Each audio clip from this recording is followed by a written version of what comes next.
Hi, guys, and welcome to episode number 86 of the Couch on Ice podcast. Almost forgot our name. It's felt like it's been a minute since we've done this, boys. I don't know why this weekend felt so long, but how does your weekend go, Jordan? Not too bad. Not I too. can't think of anything. Dull. I can't think of anything major. It's not too bad. Not too bad. Not too bad. Just watching a little bit of puck. Yep. How's the dog? Still pain in the ass? Yeah, I would say he's gotten to his feisty teenager phase. Oh, fun. Yeah, his balls dropped, basically. He's got little testicles now. So. Nice. Thanks for letting me know. Yeah. Thanks for the Van Wilder information, the extra info we needed. Chase, do you have anything better than dog testicles to talk about? That's a tough one to beat. That's a tough one. No, I don't. Went and got drunk for the first time in like 10 years. Oh, yeah? How was that? that? Just went to the bar, or? Yeah, basically. Cool. Yeah, some boys were in town, so we were fucking chilling. Hell yeah. How was that? Is it busy, Swapping or? it up. Oh, it was nice. No, it was actually, we went to sports on tap. It was fairly busy, actually, yeah. Oh, yeah. Cool. Sounds sounds like a pretty good time. I haven't been out. That fucking Calgary Edmonton game, I think, was on when we were doing that, so I kind of missed that schlomping. You missed that. That's like that 9-5 was the second biggest schlomping of the yeah. What a weird game, eh? So crazy. We're getting a lot of games like that. Just so many goals. Like 7-4, goals. 9-5, 11-2. Yeah. Jesus Christ. Oh, that was my favorite game of the week for sure. Not that we started the week. I bet Mo Sider scored a hat trick on himself for that game. Hey? It was by like tipping pucks and like shit. Like at least two. at least I think two. we have to just start with that game. Do we have to start with that game? I'm fine with that. Okay, there's one thing I want to start with because I know it's gonna rile up every Red Wings fan. Ooh. My favorite goal was the fourth line scoring. I believe it was goal number 4 of the night for Pittsburgh. I kind of lost track after a while. Where Brian Boyle absolutely decked Moritz Seider, who has been a pain in the ass to Sidney Crosby every time they played. And that's the first time I've seen Moritz Seider get like proper hit good and on his ass for a 6 foot. Yeah, what is he, 6'5"? 6'4"? 6'5"? 3 or 4 or something. Yeah, he's freakishly tall and strong, right? And then we go into 2-on-1, and Teddy Bluger with the sauce right over the shoulder. Beautiful. My favorite goal of the night. Yeah, although that Malkin one was pretty nice too. Yeah, Malkin was just on fire. That's what you need, dog. That's what you need. He was the best player. Boy, did we miss him against New York. That New York game was painful. We needed this Wings game to like really shit on a team to feel good about that New York game. This is probably the 3rd or 5th time I've said this. We're a great trampoline team. Like when you're feeling low, man, we're a good team to play. So you can get your hopes back going because we're either gonna give you a real good game or this is gonna happen. Straight up. Like, that's how I will say. Your guys' best player. It's really only been like this for like a month or two now. Like it's been bad since the All-Star break, probably. But your guys' best player that night, probably. What do you mean bad? It's not bad. It's been bad. Terrible. No, it's been bad. I think 11-2 suffices as bad. Certain games are bad. We're not bad. Like, dude, we fucking almost beat fucking Tampa the other day. The game like just before this. So I don't know how to put consistent is the best. Yeah. Like I'm saying, like I said, we're bad at times. A like good we can just stat straight up throw games away, but we're fucking not bad for being a shitty team. This season has separately in different games had 0 goals scored against them, 1 goal, 2 goals, 3 goals, 4 goals, 5 goals, 6 goals, 7 goals, 8 goals, 9 goals, 10 goals, and 11 goals. All in different games scored against them. That's insane. Yeah, isn't that epic? Like, goddamn, that is something else. Like holy shit. Yeah, like I know what you mean. Like, you guys aren't a bad team, but you're a bad team, right? Like, you guys are you are the best worst team I've ever seen in my entire life, because you guys are about to hit your highest points in 5 years. Yeah, like it's like people don't realize that like the first half of the season probably shouldn't have went like that. Oh, you like, guys were so good. Like that was so solid. Good. We still like didn't show up some games, but it wasn't absolutely. Like it wasn't 11-2. You know? Yeah, exactly. Hey, so it's just getting away from us. Well, and I think part of that comes from Nedeljkovic. What it is. Not that he's bad, but like when he is bad, he is brutal. Yeah, when he's good, he's great. Right? Like you notice his age in there. Yeah, you definitely know he's a younger guy. You can tell Nedeljkovic is. You need to pull. Yeah, exactly. He's close to every puck to making a save. He's just. I don't think he's seasoned enough in the game. Well, that's the thing. Like I said, like Mo probably scored 3 goals on himself there because like we're just trying to do too much. We're trying to help him too much, and like I've been seeing it actually quite a bit in the last. I have noticed just players and defensemen trying to do too much, and they're just tipping pucks in on their own goalies. Or it's been against Pittsburgh. It's that time of year where you're trying to make sure you're doing as much as you can, and sometimes it ends up. Some people are earning their contract for next year, absolutely. But the worst thing I saw you guys do in that game that I've not seen a team be as bad at this year in a single game, you guys could not cut off a single passing lane, not one. Like, you guys need work on your stick positioning on defensive zone. Like, that needs to change, because it was... When it comes to fucking Pittsburgh, that's fucking for sure. But, like, you guys were, like... It felt like we were playing a way worse team than you guys. It didn't feel like Detroit. Like, it was... Some games we just ain't there, dog. It's just the passing lanes. You guys let everything go through. I mean, head here, boys. I think it'll happen eventually. I don't think you can endure much more of this. Like your guys, the fans, our team are didn't dying. Get better. I don't think at the deadline. That's the thing. Definitely did not. No. Trading Nick Leddy doesn't like super help us. Wallman looked Wallman looked okay, but he was rough good, that game. But like, it's not like these guys aren't going to move any levers. Like I've said, John Marino put him in a spin cycle that game. When you actually get into the thick of like real hockey, like this is when everybody's making sure they show up, and people are trying to make sure they're having a great streak for the end of the season. And like the Wings and a lot of these teams are, if you're not having a good game, you're gonna get just destroyed, because that's just how it is. If you're not having an average game here, so many fucking just some cool stats for this game. Blowing people out, man, it's nuts.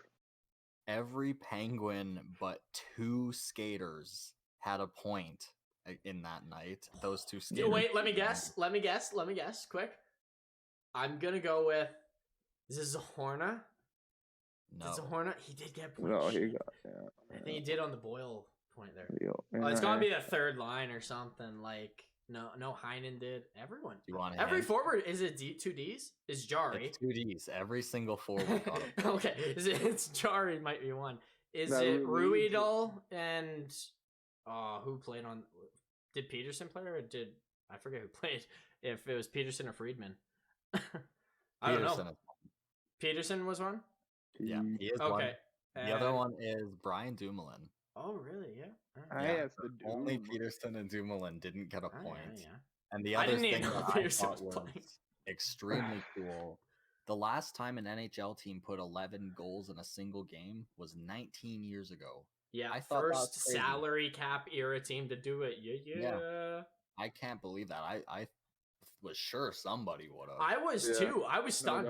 I was like, I've seen so many 10-goal games. It seems like at least this year I have. But like, it seems like it. No doubt. Well, at least 9 how did not? Like that. Like, well, and did you? Crazy. Were you watching the end of the game, Chase? Did you hear the Pens fans? No. In the last minute, they were hollering, "We want 12! We want 12!" I felt bad, but yeah. I didn't know if the Pens had it in them to hold that. So intense, man. Like teams are like super carrying away with some of these games. So like good. Carolina against St. Louis the other day, 7-2. Like just didn't stop. The Wild have dominated for 6 straight games, pretty much. There's a couple of teams, man. But 2 guys I want to throw out there that for the Pens before, or I guess 3. I'm gonna throw 3. First guy, Kapanen. That goal was so needed. That goal was so needed for his confidence, where he walked around Ned. That was nice. Scored. Yeah, that was a nice goal. So needed from John Marino. In these past week, 2, maybe 3 weeks, has looked like a future star defenseman, if not already. Not star, but quite there, pretty much. He's so good and underrated. And then Bluger. I'm not worried about him, but he's playing a lot worse without Zach Aston Reese. And I'm not like jumping conclusions. Don't bite my head off anyone. But I've noticed Zach Aston Reese missing, so I'm still a little sad. And Raquel scored his first, so good job, Raquel. That's all I got on Penguins and Wings. Because I don't want to talk about the other Penguins game. That was our fucking back-to-back game. We played the champs, dude, and then we had to play the Penguins. You were so good against champs, man. So good. Talk about that game, man. Talk a little bit about how good you guys were. Oh man, I loved Adam Ernie against Pens too. Adam Ernie was everywhere. Yeah, he can be there. He's so freaking good, out man. About him being like he's great line and stuff like that, and he's still playing 3rd line minutes, guys. It's just like he is the best third, 4th line guy. Don't matter. After our first line, it doesn't matter what you call them, guys. Like just don't. He's your Brock McGinn. Yeah, no, he's all right. He got an assist in that game against the Lightning. Sundqvist got a goal, a little sniper. He's looking pretty good on our team so far. He's looked all right. He looks big on that forward group, hey? We have super small team, so super forward huge. Wise, absolutely you do.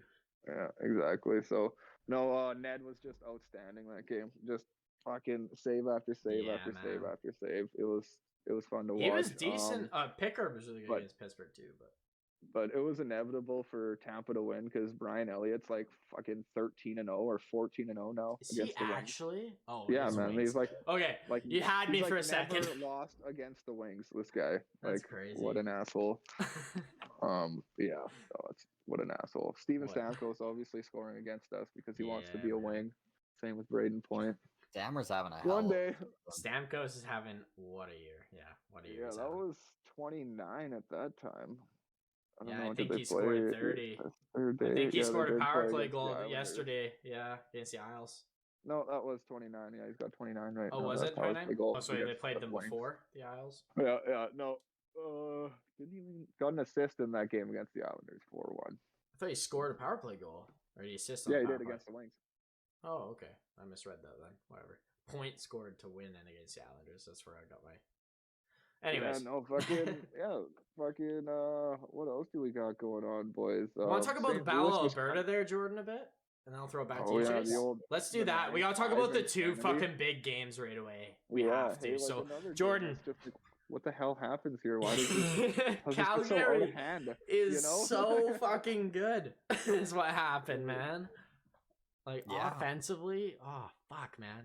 Jordan, tell me about it. It was a wagon of a game. It seems like the goaltending was optional. At best. It ended 9-5 in favor of Calgary. Wow. Yeah. It was a goal fest, obviously. You had the likes of Leon Draisaitl netting a hat trick. And losing. But the Flames just kept scoring. It just seemed unstoppable. Like every time they went down the ice, even if it wasn't the most dangerous of play, it felt like, okay, they could actually score this. What the fuck? Yeah, absolutely. Koskinen and Mike Smith were brutal. Yeah, Markstrom did have a fantastic game, but he held his own against an obvious. Man, he can have his nights off. He's earned it this year. It's the Oilers. They're a high shooting team. Yeah, absolutely. I'm totally fine with it. Man, Mike Smith is really struggling. Really struggling right now. And he's got another year on his deal, guys. Oh boy. Koskinen's numbers look fantastic. You're muted, Chase. Sorry. Koskinen's numbers look fantastic, but he's not great either. But yeah, no. One thing I do gotta say, Johnny Hockey was special that game. 5 Like he has been like a that. goal scorer, but he had 5 apples. That's insane. That's crazy. Which from Goudreau is big, right? Like he can score, but can he set up his team to get those goals that really matter? Speaking on Goudreau, he just got his 30th and 200th goal of his 200th of his career, 30th of the season recently the other night too. So he's just been lighting it up, bro. Man, like what a season. Noah Hannafin got his 500th game played. I thought that was fucking sweet.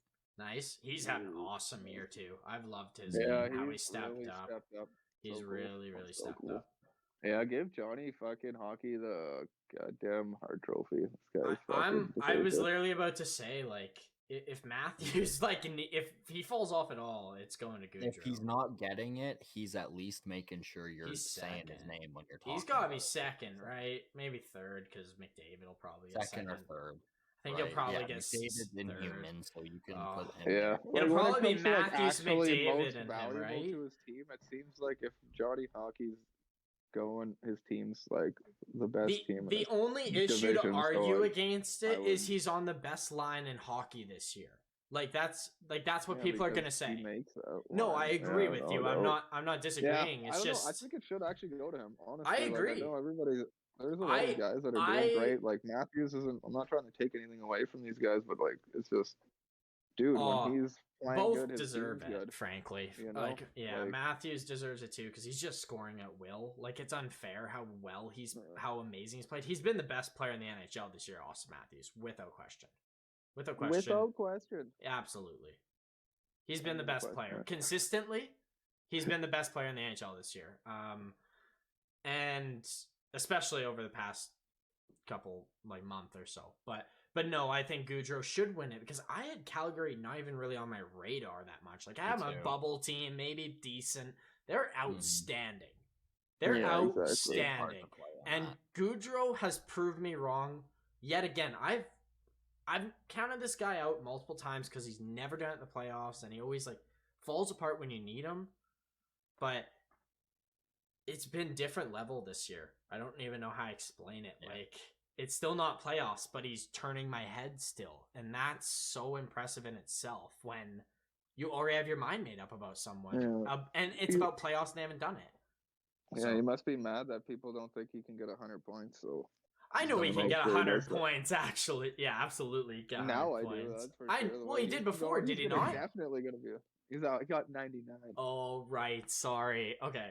But also the way the NHL is going, we might have 8 guys with 100 points. We might have 2 D-men with 100 points potentially. Like Roman Josi and Kel McCarr firmly could get 100 points, and I think McCarr is supposed to get 30. Like 25 points.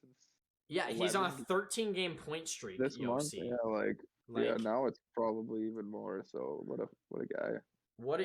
Players are having outstanding years. So the most interesting thing about this Battle of Alberta was what didn't happen and what wasn't there, which was Sean Monahan.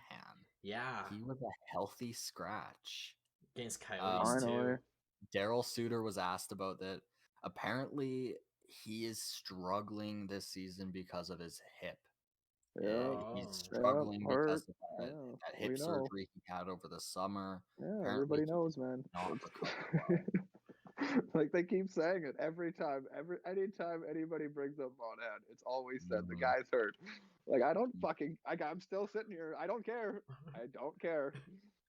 Sweet. Like, is he doing anything for your team? No. Okay. Well, why is he around? Yeah, it's a good thing he scratched. He needs time off. I think he's still a very good hockey player. You know? Like I never thought what's going on here? Like I never thought so rattled. Like out of the league almost kind of guy. No, I've been hard on this.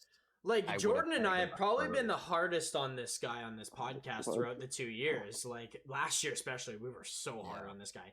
And I'm probably one of his biggest supporters right now. Like this guy's actually good. Like don't forget that. But he's having a real tough time, and he needs just to get his confidence back. That's it. I don't care if he scores anymore. I don't care how many points he puts up right now. Clearly, I want to see him play good. and get healthy. Even if he just plays defensively sound, great. He's a good player. Like, I don't know what it takes for him to get healthy or what that's gonna take. Like, if it takes a year off, then like why didn't that happen this year? Yeah. Yep. Why after all this whole time, if he needs back surgery or some like do this now? Like it's I don't understand. Yeah, you're honest, and that cap would be more beneficial than him eating. They could have used that at the deadline to get a D-man if they really wanted to. They could have went like all in there. Like I'm just so confused that that's me too. Like I know you guys love the Calgary Flames. They love this guy. Like they love fully this guy. Right. It's fine. They should love him. Fine to have a favorite sort of type of guy, but like. What's going on? Like I know you keep telling me he's hurt. Like, well, then why do you guys keep playing him? And why are you like? What are you actually doing about this? Because like, what you're doing is not working. Yes, I agree. Try something new. Like, try something new. Yeah, the only other game I wanted to bring up was I'm so confused. Whatever. The Caps and the New Jersey game. Yeah, it was Caps and Jersey. Oh yeah. Jersey's Nick just Backstrom got his 1,000th point in the NHL, which he was treated to apples. The Capitals handed out rubber apples to the fans. Dude, hell yeah, man! That's sick. On the ice. That's sick. I thought that was such an awesome. Did you see the video of Obi bringing him one of the apples? Yeah, that's sick. Grabs it. Love it. The coolest part about it, though, Michael Kempney played good. Yeah. First time since 2018. Nice. And you know what you need? The guy took off his bucket, and holy hell, what a fucking head of lettuce he's got. Oh, buddy, that guy's got a mop. That's a mop, dude. Love he took off his bucket, and a fucking waterfall came out. Holy hell, I was impressed. I hope he comes to the Wings next year. He's a Czech dude. Hook me up. I'll take that lettuce, dude. Man. Yeah, no, he's someone to play. Man, he looked like he had so much promise a couple of years back. It's been a tough. He was a massive part of our winning cup run in 2018. I don't think we would have won it without his performance. Yeah, exactly. Didn't he play like first line with I was about to say he played with Carlson was pretty dope. Mm-hmm. Like Niskanen was 1 and 2. He's playing top 4 and he was playing top 4. Yeah, I know him and I know because Niskanen was a pain in the ass. At least I think he was still a Washington at 18 and then went to Philly. But anyways, what else? Jack Hughes, man, fucking scoring 23. Yeah, we won 4-3. It was a very good game for both. Jack Hughes got a goal. Jesper Bratt got a goal. Yeah, Jesper Bratt's been a star this year, guys. Yeah, like he's been sneaky good for this team. He's been so. I don't even know if it's been sneaky good. Like he's been obvious good. People just don't watch the Devils. He's been their best player by far. 2 years. Yeah, that's how it is. This year, by far, at least. The last little bit here, Hughes and Heischer finally stepping up and really like Hughes is scoring a lot. And now here we are actually in games, playing high scoring games, which is probably where they should be at. I know they seem to be missing a defenseman every chance they can get on the game. Period. Ovechkin scored the game-winning goal, and the importance of it is now he is joint second with Gordie Howe with 121 game-winning goals. He is chasing Jágr for the most game-winning goals. Jágr has 135. But might be more, because he said he's coming back to beat Ovi back. Yeah. He's still playing, so... He's gotta beat Ovi. He's not retired yet, so we can't do anything yet. No, Chase, I'll throw it back to you. Do you have any games to talk about? If not, I have a game I can ask you about to watch, or a team. Oh, wow. Well, ask away then. Quick. What do you got? How about the Las Vegas Dadnovs? Why don't you talk about them? I would love to hear how well he has played in the past couple of games. Yeah. Oh, that Blackhawks game was. What was it? 3 goals in 2 minutes? It was 3-0 for the Blackhawks or something. And I'm just like, fuck. It's over. Hey, this team is not good. Hey, and wow, did they come back real quick? Like, yeah, amazing. They've kind of found that little bit of misfit in them. It's been off and on, but it's like they gotta somehow find this to keep going because, like, man, that was exciting. That's what I like to see. That was really exciting. Yeah. Hell yeah, it was great. I was so excited. I think Dadonov's gotten like a goal in every game since. He got 2 in one game. Yeah, just a big fuck you. He's been single-handedly saving Vegas' season right now, keeping him in the race. Like, he's one of the few guys actually consistently scoring, and they traded him away. Like I get it. I get it. Everyone understands why he was traded. It's just funny that he's lighting it up now. Situation. Absolutely. And there's no hard feelings either, by the way. Like, everyone's like, oh, this is funny because Dadonov hates Vegas now. It's like, he doesn't care. He's here to make money. Like, he understands. He understands the business. He's already been traded to Vegas. He knows he's not going to stay in Vegas, especially when Eichel got there. You had to just look at yourself and be like, I just got here. I'm definitely the odd man out. Yeah, you got that game winner in that Chicago game, and man. Love it. Yeah, super awesome. They destroyed the Predators like 6-1. The game before that, which was quite surprising. Did have some bad news out of that game though. Howden was stretchered off for an awkward hit. It was completely accidental by Forsberg. He fell as Forsberg was hitting him, and then his body turned, his head went to the boards. It didn't look good. But I have good news on that. He did get out of the hospital today, and it seems like there's no long-term injuries, which is really good to hear. They can't handle any more injuries, frankly. It's just been... No, this season, I think this is the most stretchers I've seen in a season ever. Like, it's scary how many stretchers we've had this season. It's really? Far too much. Just the past calendar year. Take it back into the playoffs a bit there. Evans, Tavares, those were both terrifying moments. No, that shit's fucking sketchy. But you know what's not sketchy? Logan Thompson, buddy. This man's guy's been just lighting it up. Out. Fucking LT. Who's their backup? Who's his backup? I don't even. Is it Dylan Ferguson? Don't need or something. Don't need him. Who knows? Don't need him. Let's see. Who is their backup? Probably. Who do they have called up? I'm looking right now to see who they have called up on Cap Friendly. They have Logan Thompson, Yuri Patera. Oh, nice. He's a 23-year-old goalie from the Czech. Guaranteed good Czech Republic. There we go. Brisbois, though, out of injury reserve already, so that's good news. Yeah, he must be going back. He's playing with the Fort Wayne Comets. Nice. Old Yuri Patera. Hell yeah, man. Nice. Man, is sharing this his time in the ECHL? This Thompson has a 3-year deal after this at $760K as well. He's got a really good deal for a third string, at least a third string. Yeah, he's playing awesome, man. Think he can earn the backup role for the Cap of Brisket or Leonard? Yeah, they might be able to trade the old Brisket for something at the old at the draft. At the draft or something, I wonder. Or even Leonard. What if they move on from Leonard? Yeah, they haven't enjoyed him, right? This year. I wonder what they're gonna do with their team in this off season here, because they could. Yeah, exactly. Are they gonna try to just keep Leonard? I'm fine with that. I'm fine with Leonard. I'm comfortable with them.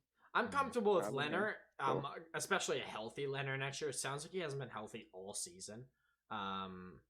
And the whole Jack Eichel drama at the start, I think that really actually distracted from his game. You remember those tweets that we talked about? And a lot of bad timing. I think I've said this before. This team shouldn't be in this scenario. They should be like the Philadelphia Flyers and last, because you had 9,000 injuries.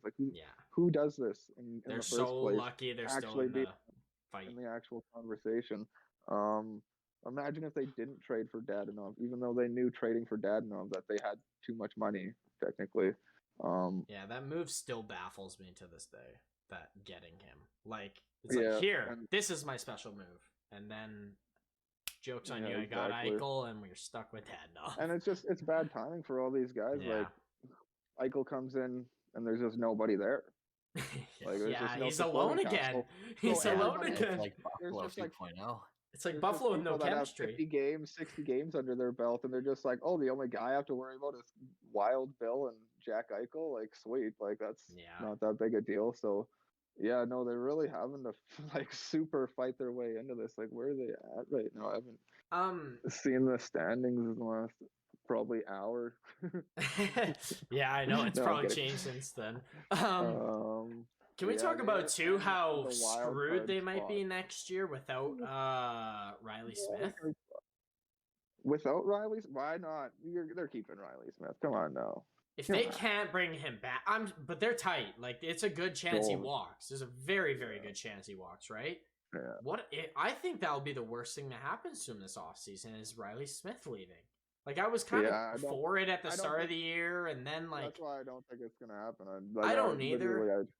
I don't have that thought cross my mind because I don't think he'll leave. They'll trade Dandanov, and that's just like they tried to already. They will trade him, but actually trade. They'll probably end up trading Dadonov before the end of the year anyway. What if they still can't afford everyone? What if like Alec Martinez is still there and they can't move him? Maybe Leonard goes then. Right? Like, is it Leonard goes or Smith walks? Like, Kelly McCrinnon's not a normal GM. He's gonna do what he feels best, and if he doesn't feel Riley Smith's in his plans, then he's not in his plans. He's done. The real question is how much money does like Nick Hague and like Brett Howden? How good does my Arizona Hague trade look? The coleslaw Now. Coleslaw, Nick Waugh. Coleslaw. Yeah, Nick Waugh has been their best player in the past 2 months. You know? Like I'm sure Nick Waugh and Keegan Coleslaw are gonna want a lot more than league min. So yeah, Nick Hague's gonna probably want $3 to $4 million at least. But from what I understand and from what I've worked out in the past, I haven't done a rip on these guys in a bit. But I believe you just got to move Dadonov and maybe move Briswell, and you should be able to squeeze everybody in. So depends, but like you're saying though, that's also guys like taking pay raises. Nick Waugh deserve probably $2 million for what they've been able to do with this team, and that's only for a 2-year deal with Hague. Like if you want him locked up, it's $4 million at least, 4.5. Yeah, for 4+ years. Yeah, exactly. For maybe 5+ years, honestly, it's 4.5+. So yeah, 1 point ahead of the Stars and 4 games ahead, or 4 games in hand is what the Stars have on them. It's sketchy news for these guys. Like, what do they got for? Oh, they get to play Seattle next. They did beat Chicago. Yeah, that very important win. That was super huge. Oh yeah, right. They lost to fucking Winnipeg and Minnesota. Okay, Seattle twice in a row, Vancouver twice in a row, Arizona, Vancouver. So, that's pretty nice. Maybe they can keep a winning streak going here. But yeah, that'd be good. What do we got for after that? Calgary, Edmonton. Let's go. Ooh, it's getting dangerous. Yeah, it gets a little bit stickier. Not the worst schedule, but like. It's not bad. It's not They're the gonna best. Definitely, it's not the best. They have to like win the next 6 games in a row because, I said, like the Stars are like 4 games in hand here. Like, though they've been pretty, like I know they're good, but they've been pretty middling. I feel like there's somebody that's gonna like miss by like 1 point or that again. 1 win, it'll be Dallas because it's just Dallas thing to do. It sounds like a Dallas thing to do this year. If I'm being honest, I wonder if that's the best thing that could happen to Dallas. I think it could. I've been calling for Bonus's job all year. Not that I voted for people to lose their jobs or anything, but like, I just think that I want to see a new coach. I want to see a new system. The system's cool. You got to Stanley Cup final, then you miss the playoffs. Yeah, maybe it's injuries. If you miss this year, there's no excuses. No excuses from that team, and you have to, right? And I think they just need a new voice, especially Ben. Like, he's been hot streaks here and there, but you got to get him at least more consistent for $9 million. He's got to be a 50-point guy and a presence every night. Oh, man. Every second so lucky. night. They're so lucky they have that first line going right now, or else they'd be in super deep trouble. But yeah, like down, they'd be in real trouble. Yeah, like this calendar year, they are like the 11th best team in the league. So, like, as long as they keep this up, like, they had a really good start to the calendar year. They should be able to stay in the playoffs, but Very solid like as well. Yeah, Otter's been fantastic. Holtby's and been very Wedgwood good. blew up that Wedgwood's one been game. They played in goodness. that game. He just lit it up like Hell yeah, intense. hell I think he yeah. had like I think he was like second among saves in that franchise history in a game or something. Nice, just love it. His first start or something. Love to see it. I got two more teams that I at least would like to bring up real quick. Let's bring up the Rangers for a minute and talk about the players they added are just lighting it up, and specifically Frankie Vetrano on that top line, man. Yeah, I mean, on the top. I mean, they picked apart Pittsburgh, that top line. That was embarrassing. Luckily, I didn't watch all of the game because I had to go to a family supper, so I didn't have to see the whole. Have kind of been here and there. Hey, they took out the Penguins there, but Cop's been scoring. No, they almost lost to the Sabres, but they won in overtime. Yesterday. And Vetrano got 2 quick ones. Cop, I'm pretty sure, has gotten already 2 or 3 goals and like 5 or 6 points in his short career with the Rangers. Like, it's just all clicking for them right now offensively, I say. It is, which is really cool to see. We don't usually see everyone you bring in at the deadline performing well at once. So I just wanted to talk about that. Yeah, no, very good pieces. Like, we need to talk about how good that Vetrano deal for nothing. I like the idea of bringing in younger sort of guys that are just going to bring speed and sort of fire to the lineup more than just the old veteran presence, honestly. I think that was actually a pretty smart move. Get some dry young guys that are just all gas, no brakes, especially guys like Mott and Cop. Like those two guys are just fly. Yeah, all fantastic, all 4, and obviously giving Vetrano the actual chance to be on a team where he can be used to score goals instead of being stuffed bottom line. But it makes you wonder why Florida didn't use him. He mustn't have meshed well with Barkov. That has to be something like that. I wonder if it was Verhaeghe's too good with Barkov. I don't know what it is, but they have the best chemistry together. And then like that second line of Bennett and Huberdeau is so great as well. That's the other thing is you got Reinhardt on the third line. You get 2 left-handed. That's the other thing. Maybe you just got squeezed out. We have everybody's then left-handed on the line, and it's and better maybe, to have one. And also, he probably just didn't take his opportunity. Like Marchment scored.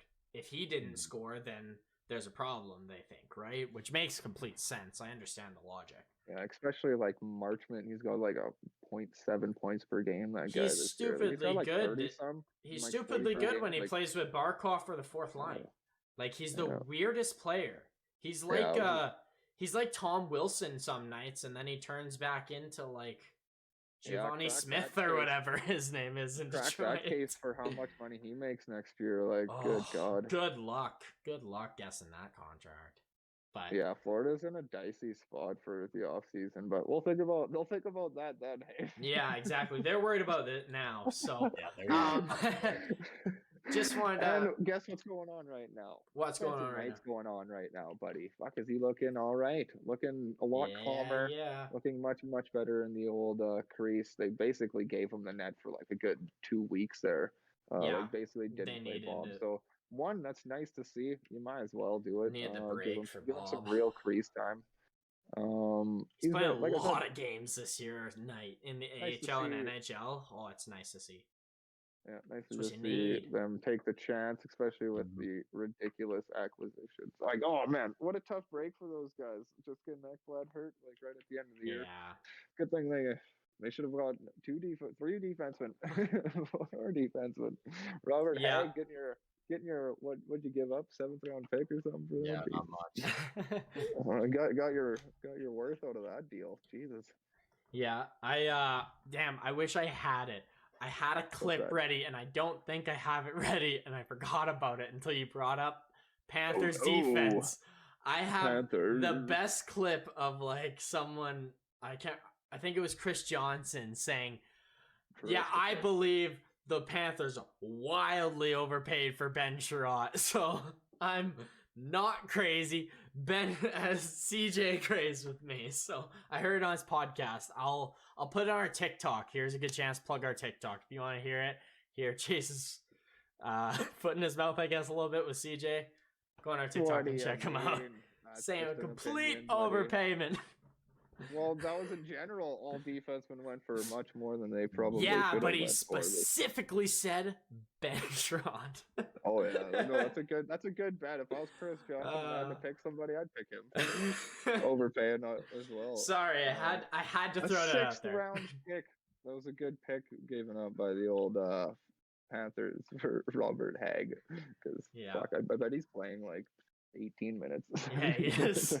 He actually is. I think I checked the other day and he was. That's tough. 16 minutes.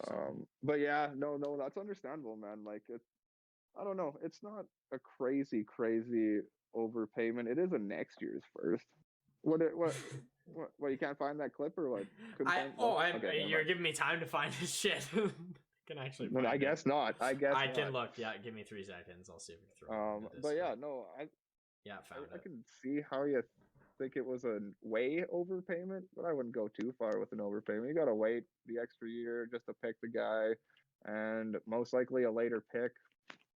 I wouldn't I don't know, like the chances of picks becoming things are not as high as we'd all like to think they are. Even though when you do hit on them, it's super great, obviously. Boom. I think this will do it. I should do it. Should see our disc. Oh, here we go.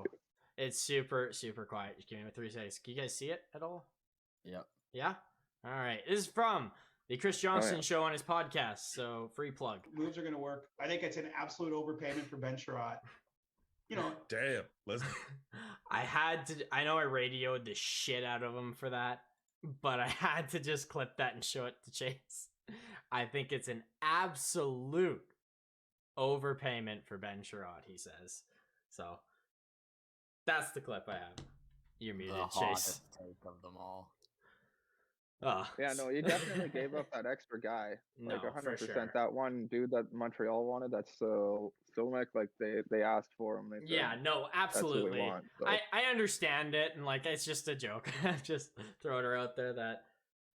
Oh, yeah, no, I feel it. I'm still not feeling good about it, bro. I'm still not feeling good about it.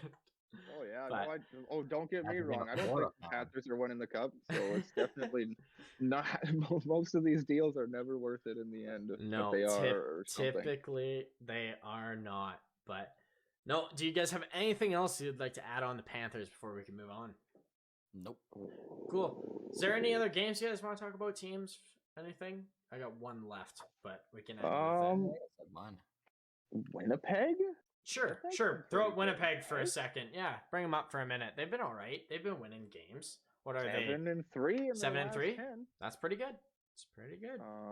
Yeah, Hellebuck's been pretty decent or good, I should say. He's been Hellebuck. Stepping up. Not There's still not a chance in hell they make playoffs, right? No. What? No, there is. Is there? They're a point away right now. I know they're a point away, but they're 3 games in hand on Dallas. So, like, they can do it. Dallas ain't the scary. I'm not that scared of Dallas. No, I'm not scared of Dallas. I'm not scared of Vegas, but I'm definitely like, we better pick it up now because they can just go at some point.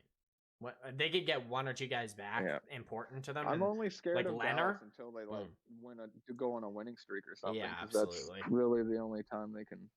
I don't know, man. I'm just kind of like, I think I've written off Winnipeg already. Oh my god! Well, technically, I read them off like quite a while ago, but like the way they've been playing and what's been going on, like slow start, unfortunately, kind of like Vancouver last year. Ruined them. Yeah, well, it was the slow start with the new coach, frankly, that was bad. They were pretty good with Paul Maurice still. They just, like, they were underwhelming, but they weren't bad. Yeah, they were still right there. Like, and then he just quit, right? Like, he just resigned, and we were stunned, obviously. They were stunned. They were stunned. Ehlers was hurt for quite a while, and Ehlers has been so Ehlers is good. a super big key to this team that Ehlers you just don't see until he's just actually not there. And then when he comes back, you're like, holy shit! Like, the issue is Kyle Connor's great, and he scores a lot, and I love that. But he gets scored on the exact same amount that he scores. Like, he'll get a 90-point season this year, but I guarantee you, there's been 90 goals while he's been on the ice defending. at least 80. At least 80, right? So he's got it evens out in a bad way, right? So you need Ehlers, like you're saying. He's super key. Yeah, no, he's super key for that secondary scoring. He is the second line. Fucking awesome. So good. Yeah.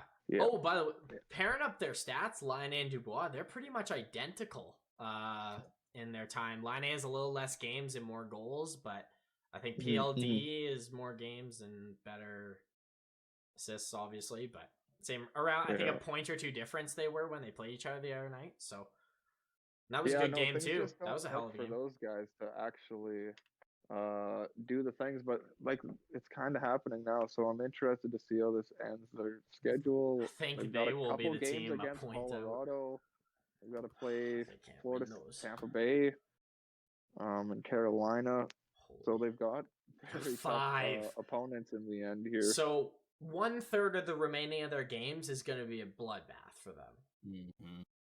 But this is one thing that's good about this team is that like they actually show up against hard teams. Like I know they don't show up and lose games they probably shouldn't have, but at least they can play in tough games, you know. Yeah, they're in hot water, but it's looking good right now. If they can keep going, like I said, 7-3 in the last 10. If you keep doing that, you'll make the playoffs. Because I doubt Dallas is going to do that. They've been doing that for fucking this whole year already.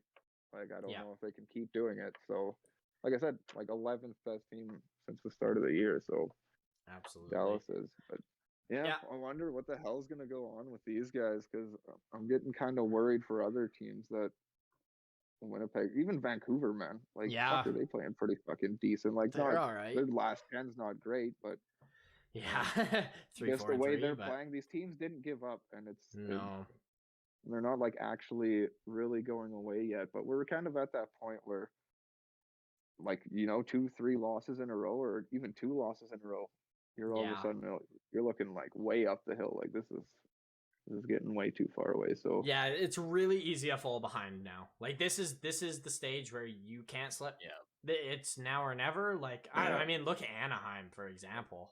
Like they have fell. I'm not surprised after the trade deadline, but like San Jose's above them now. Like Vancouver's awesome, eh? Well ahead. Yeah, San Jose's been lately at all. They've actually playing pretty They've been all right. Yeah, I did. I saw the Meyer game where they lit up Anaheim.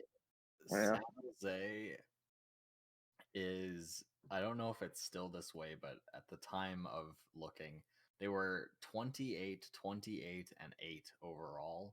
They were 14, 14, and 4 versus the East, and 14, 14, and 4 versus the West. Nice. Very consistent. The exact definition of mediocre. The new Minnesota Wild. They're worse than the Minnesota Wild were, honestly. Minnesota made the playoffs at least. That's the only good part about it. But yeah, I know what you mean. Just middling. So middling right now. Consistently average. Yeah, I agree. Well, you brought him up. That's the team I wanted to talk about. The Wild boys. Wild, they've won 6 in a row. 6.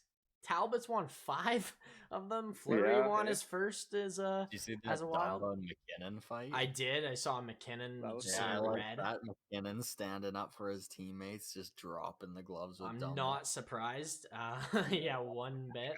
That was awesome. But yeah, Minnie, man, they're just flying. Kirill, every night I look, has 3 points. Boldy's getting a point damn near every night. Eriksson Ek is just stepping it up too. And like when he steps up, he's so good.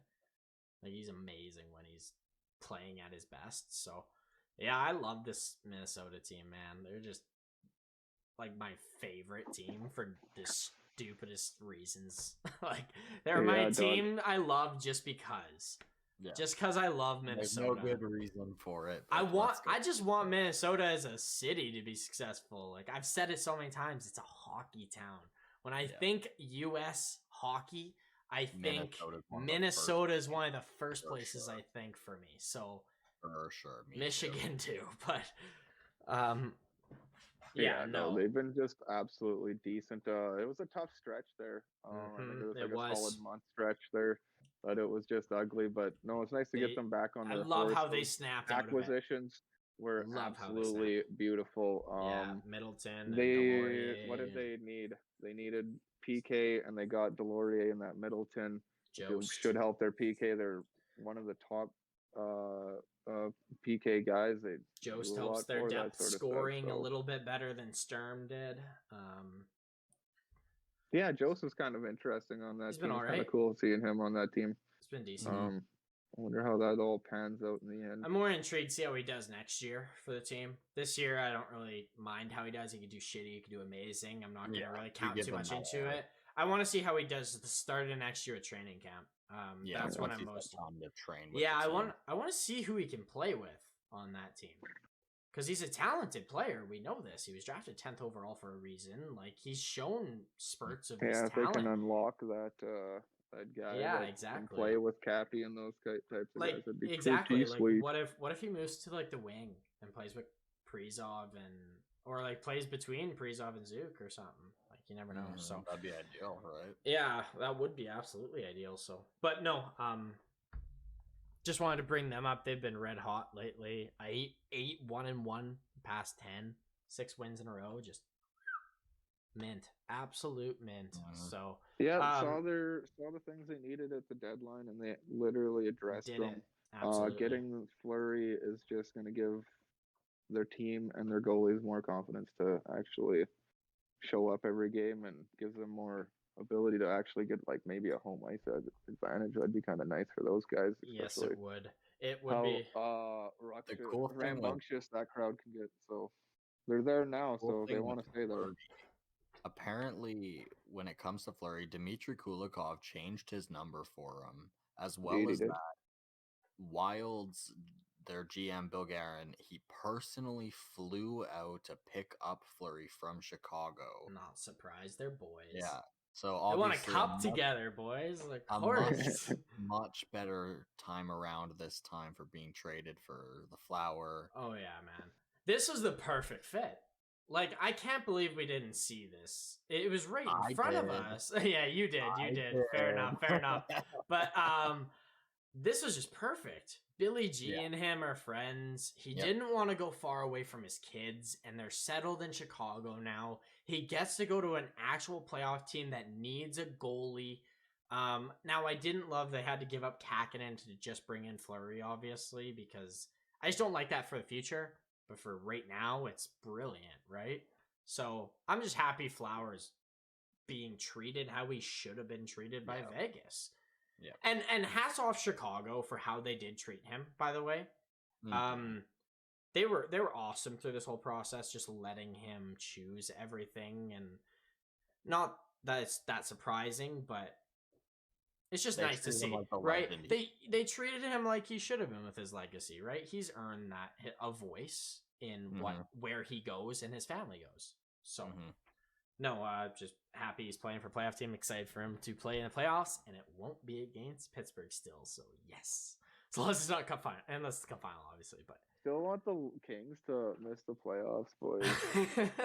I'm actually kind of I don't even think mad at them for the deadline. Almost 81 points. I don't even think it'd be possible for them to even miss the playoffs at this point. Jesus what if they did? What if Vancouver just goes on a heater and just LA beats LA or like Winnipeg or Dallas or whatever these teams do.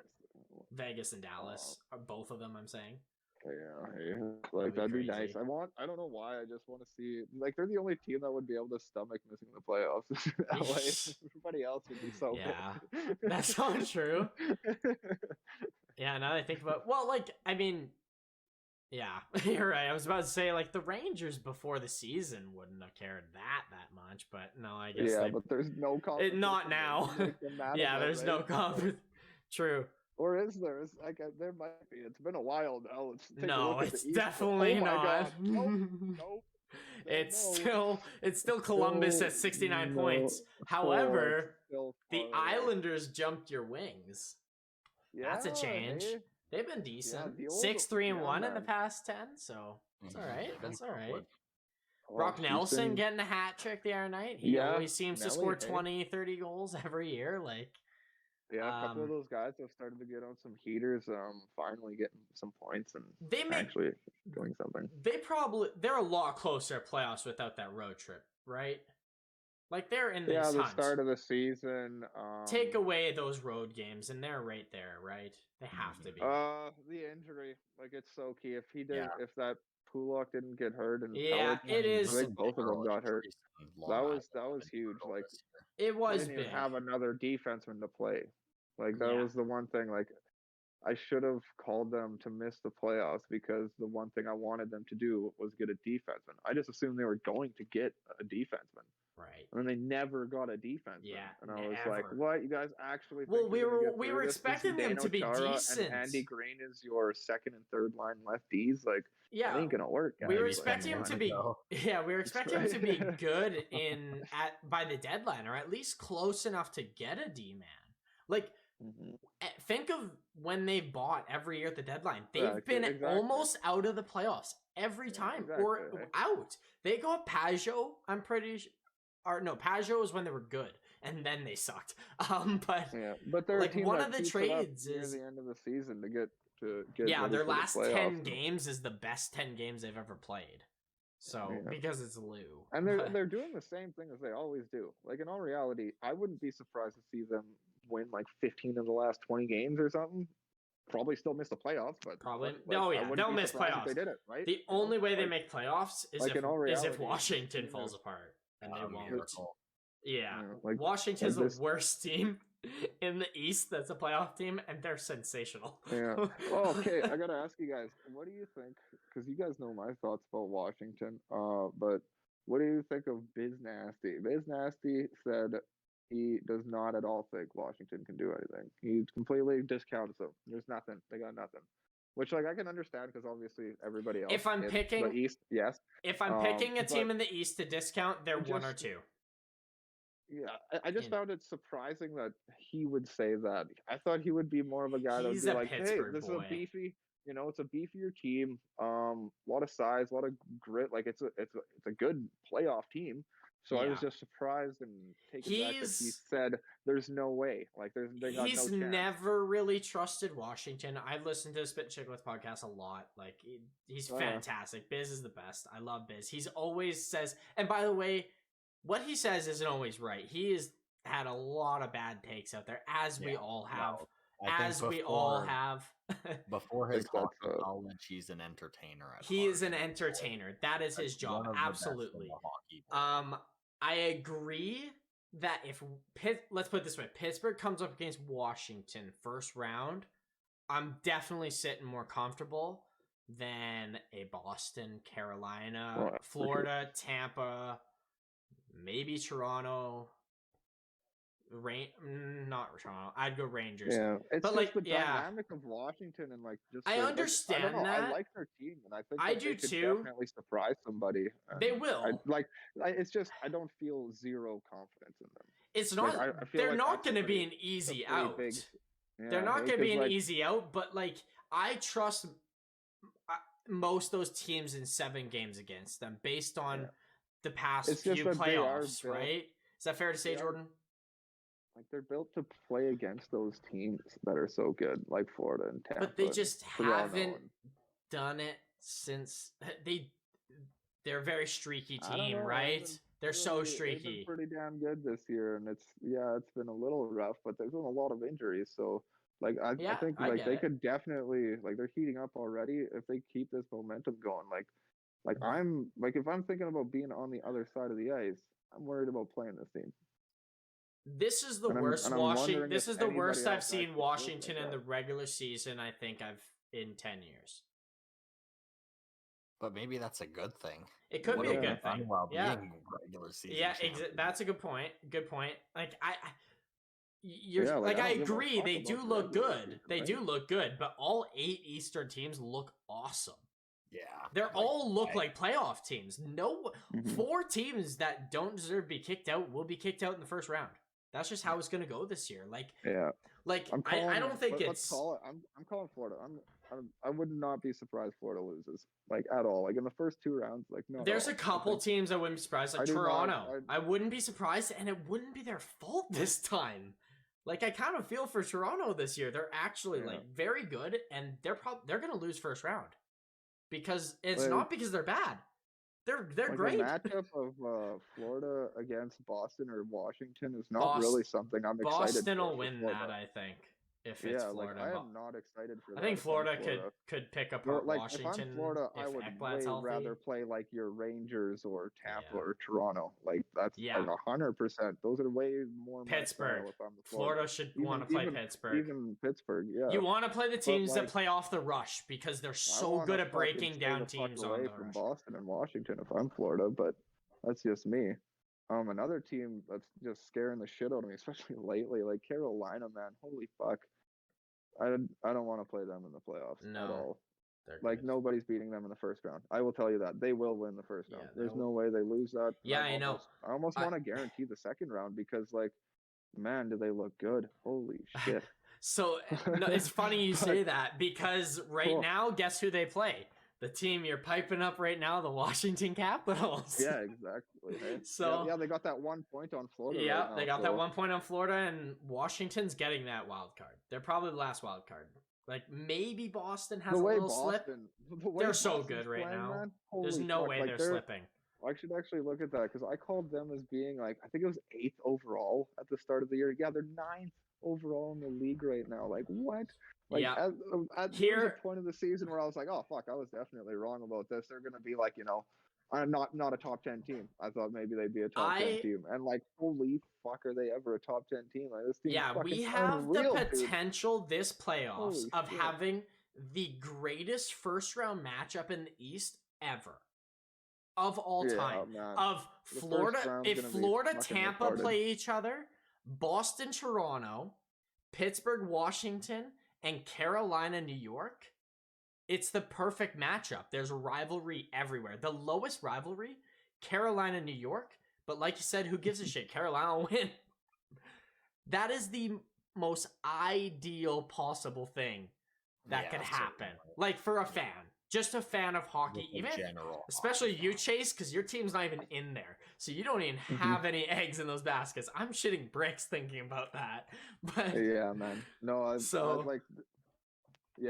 why I'm trying to bring this up because it's the first round and exactly of what you're saying. Like this is an insane eight teams. Insane. Like, I don't trust any team to be bad. I don't trust any team to win or lose. Like almost, like I almost trust the Rangers to lose. And now that they have these players and the way they're playing with Mott and Kopp and Vetrano, like they're the 3 guys missing on those 3 lines. Like I do think they're screwed in the playoffs defensively. The Rangers, I think they're gonna get overwhelmed big time. I don't. Now that you're talking about it, I think the Rangers are my team that I would want to play the most. Like I would say for sure. I would say unless Shesterkin the most. Ask me again after the last 5 games of the season how Shesterkin played. If he's outstanding, I don't want to play them. Yeah. The thing I'm worried about is how it's something I brought up before with Keandre Miller and those young guys like Lindgren. Like, how good are these guys? Is Keandre Miller Lindgren's really solid, way better than he's getting piped up to be? I would like to see. Playoffs will see. Exactly. That'll be a test of time. I think Lindgren is as good as he shows. He is a Dumoulin.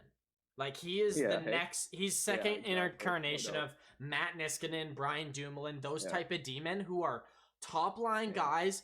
Don't know why, but they're top line guys, and it's because they're just sound and perfect defensively.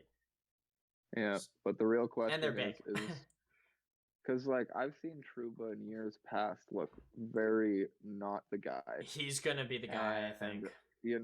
With Keandre Miller, who's making up for each other, or are they just both excelling at the same sort of time? And that's what I'm think trying they to make get up at, for is each that, like, other.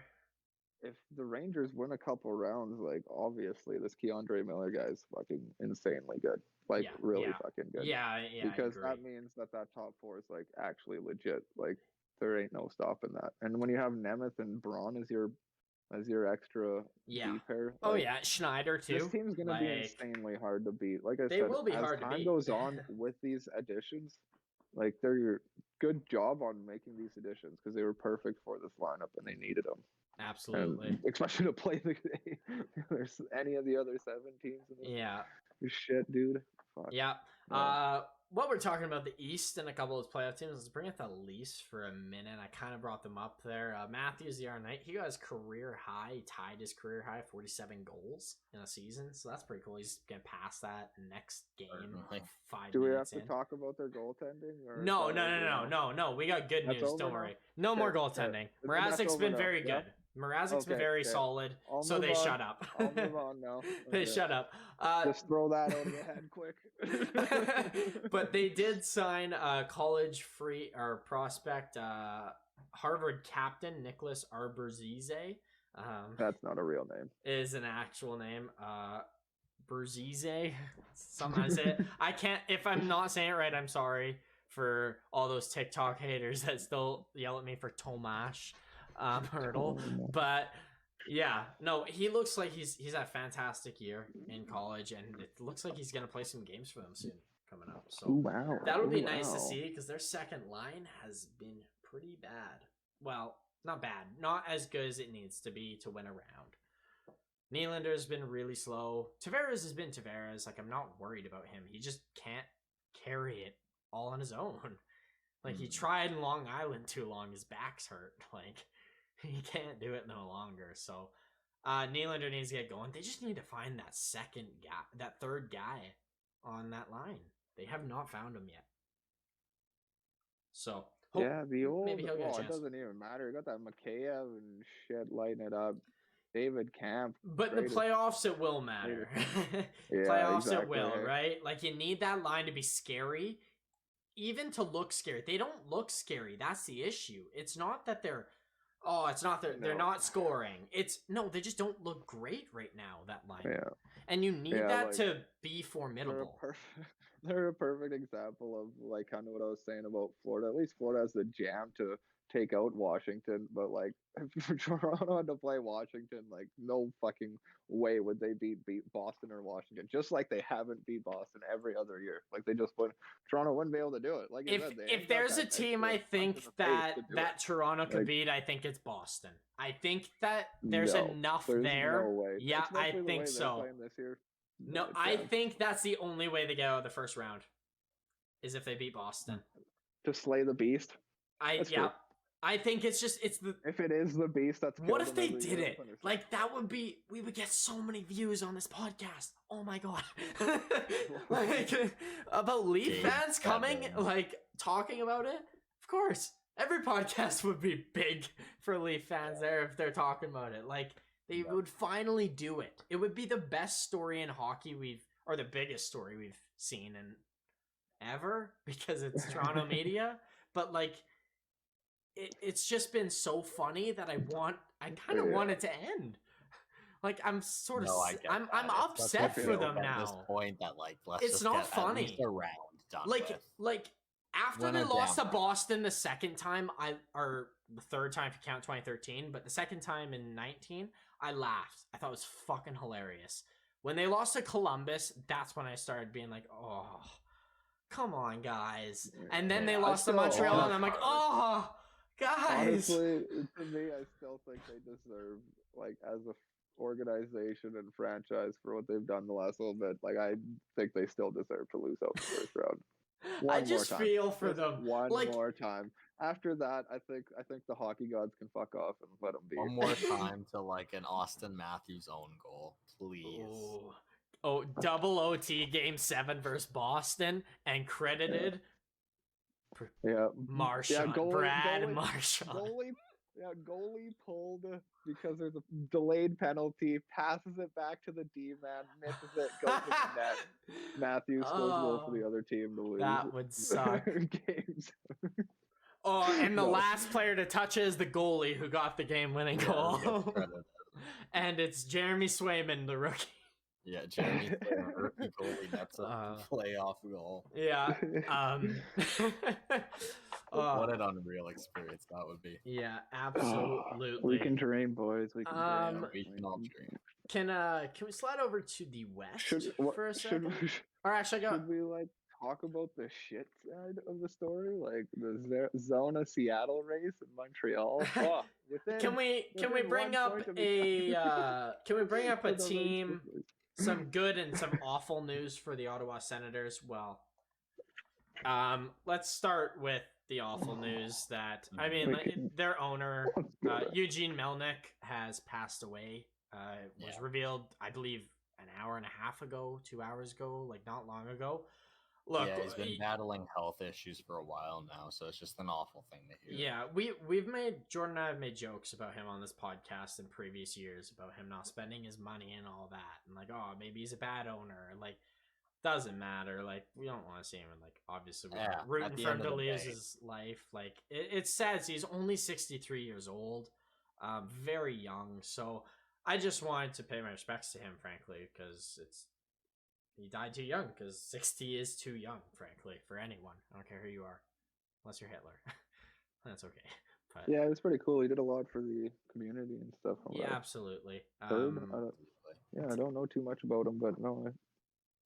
He was about to end a lot of jokes, but yeah, it's sad they had passed from illness. So, just thoughts of Ottawa, his family, and friends and everything. Yeah, but to lighten things up. Oh, sorry. Go ahead. Another thing to add on to give you a reason to play, boys. You know, like it's been enough. That's been the type of season it's been. Yeah, like, honestly, it's been a. What's the next thing that slaps you in the face?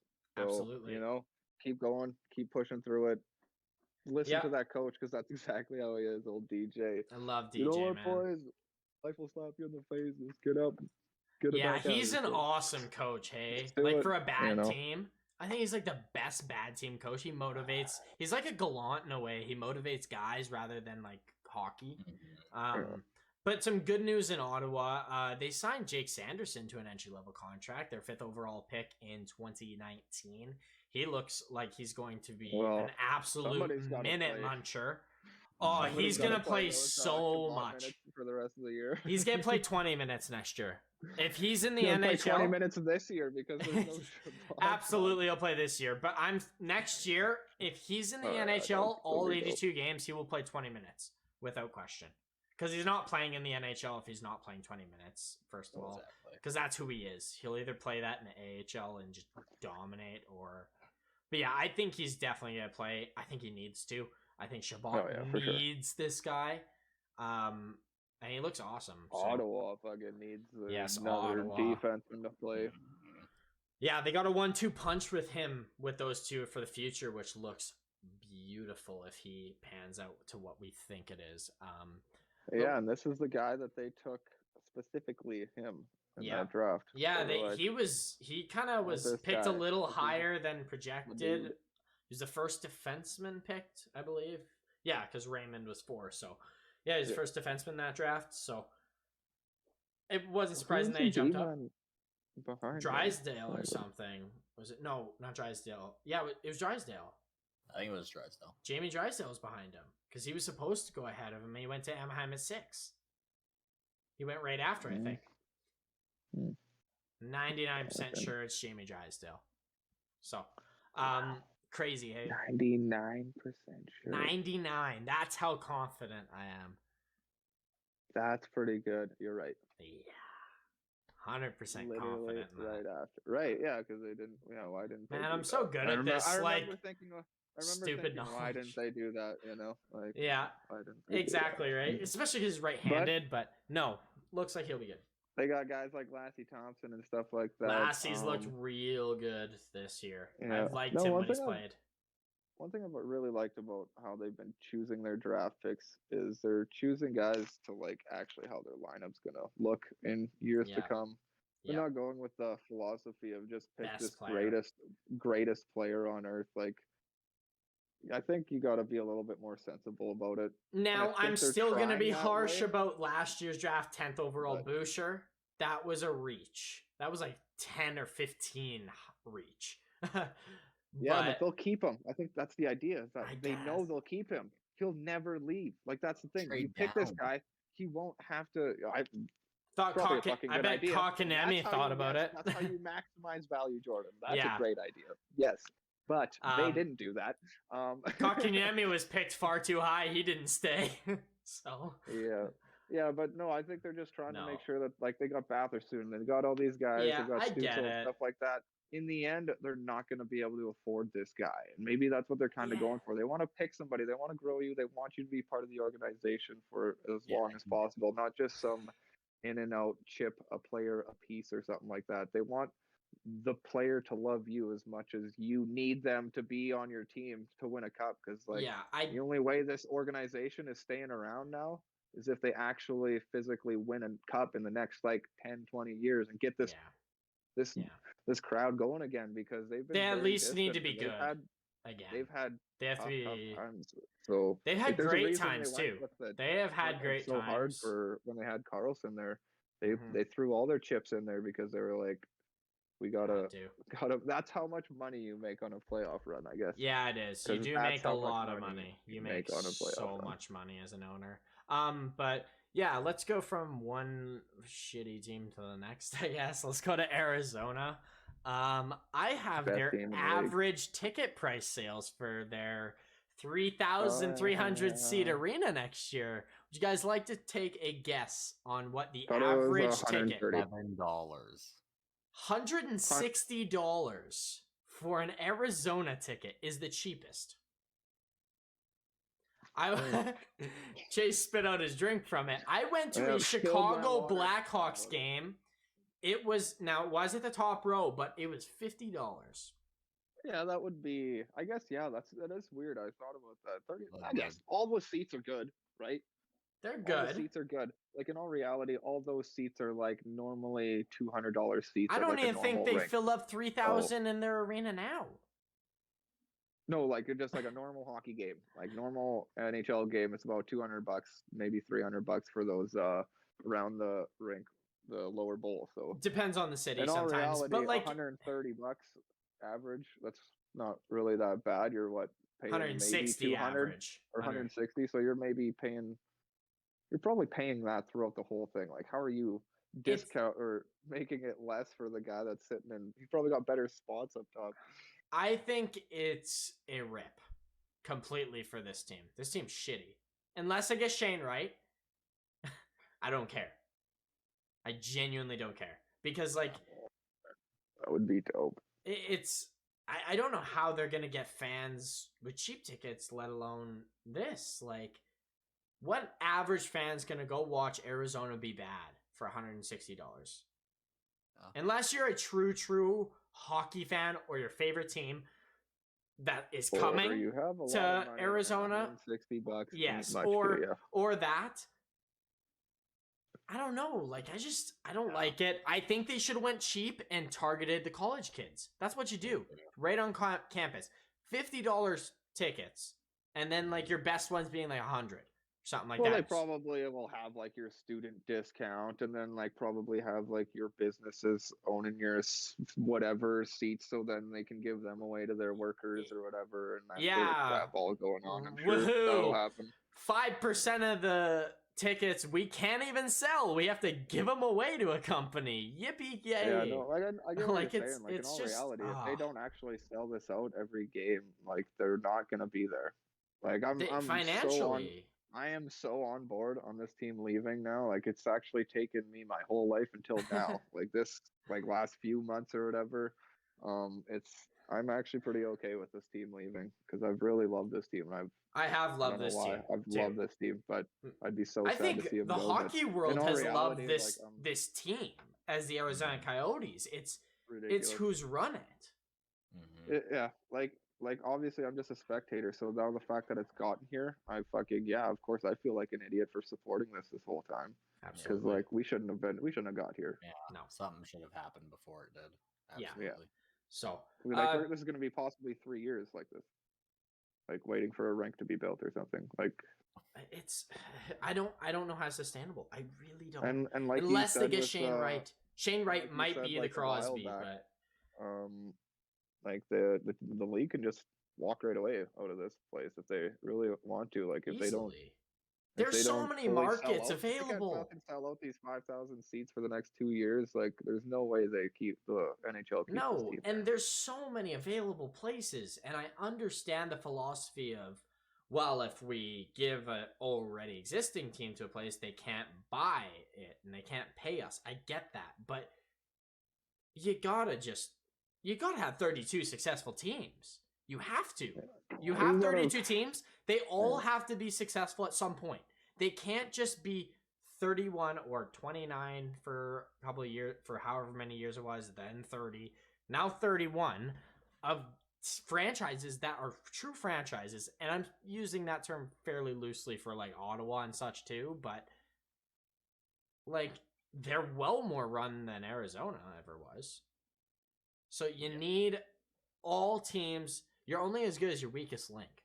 Like, you'll make more money if you put it somewhere else. That's the thing, is that, you like, will. that team will make more money. So much money. Every other team will pay less money to keep this other team going. Like, which brings in what? More fans, because ticket prices are cheaper. What do we need to get more fans? Oh, more fans, more eyes, more money. Is it? Yeah. I'm a 21-year-old from Saskatchewan who can figure this out. Come on, Gary. Come on, Gary. Now, while we're on Gary, I have a tweet about Gary from our favorite agent, at least my favorite agent, Alan Walsh. So here we are. Heard the NHL's consistently horrible officiating and egregious missed calls were a hot topic at day one of the NHL GM's meeting today.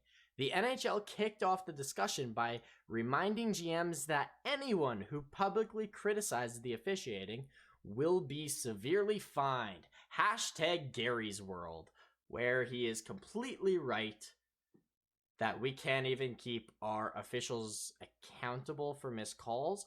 I don't want to rip officials. I don't want to sit here and be like, oh, you sucked, fuck you. Like, I just want them. Can a team not say they missed a call here? And a couple here that costed us. That's how you get better. If you sweep shit under the rug, you're going to keep making mistakes. Yeah. We want the league. And you go better from there. Right? Now, Jordan, I don't know if you do know about this. Do you know about the ref rule in the NBA that they have for post game? If you don't, that's fine. I do. I was just, if you did, you're the basketball guy here, more or less. So, they have a 2-minute press conference where reporters can ask refs questions about the game. Why was it called like this? Why wasn't this called? And it's literally just something to help make them better and hold them accountable. What's wrong with doing that in the NHL? Mm-hmm.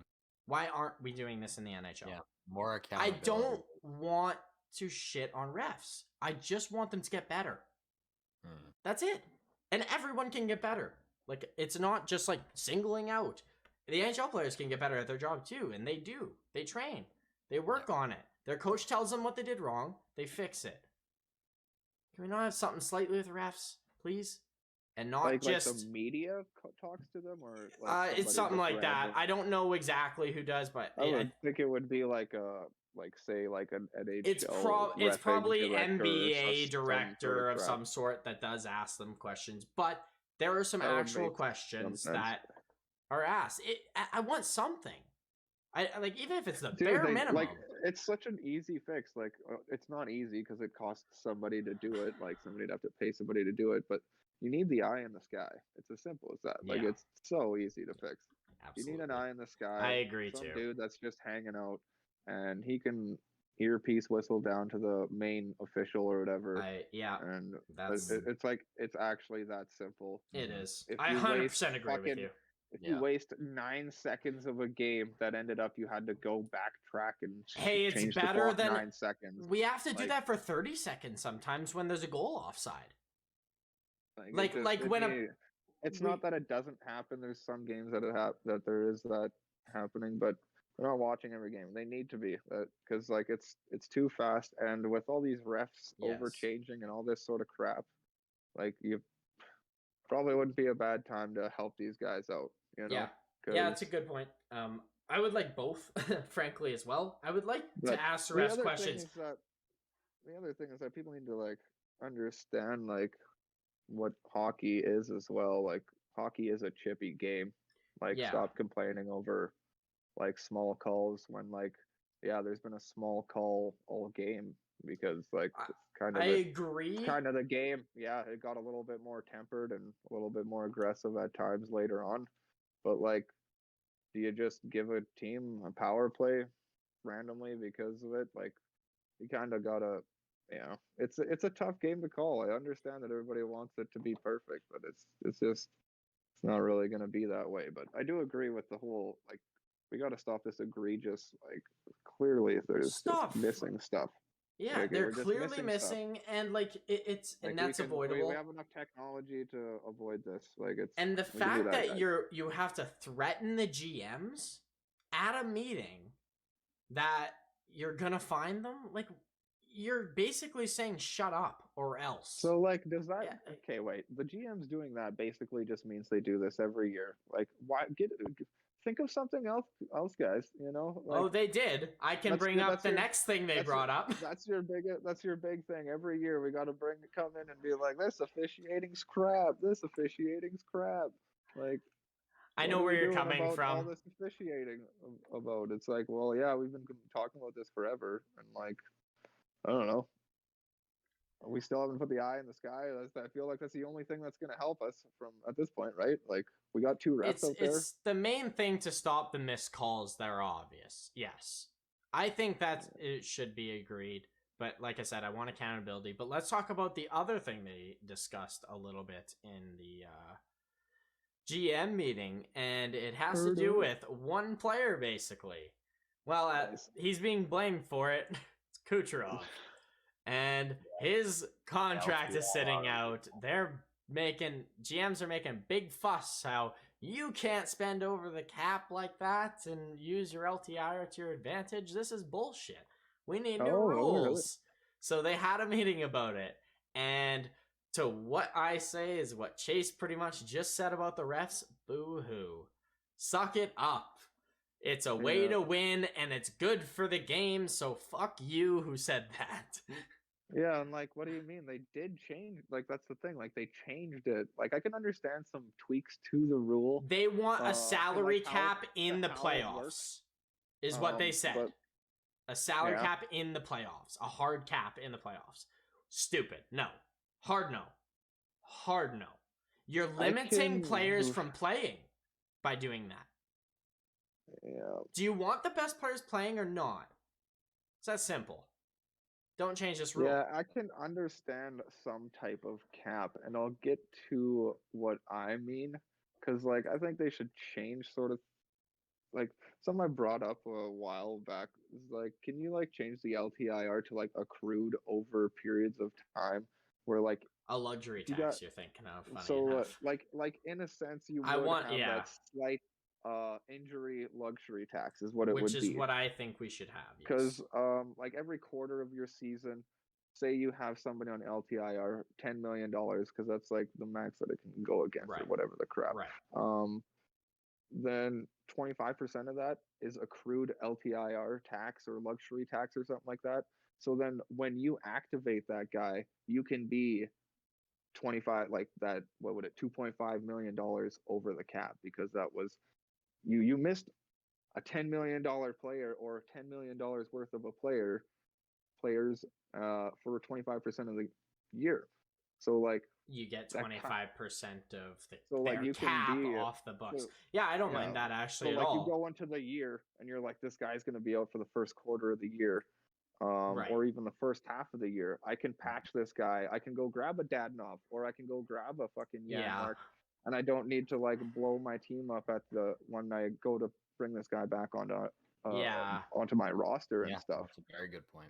I like just a luxury tax like the NBA, frankly. Like, it's just the easiest way to go about it. Never put a luxury tax or anything. The hard cap, the way we're doing it is perfect. No, I the best disagree. way to do it by far.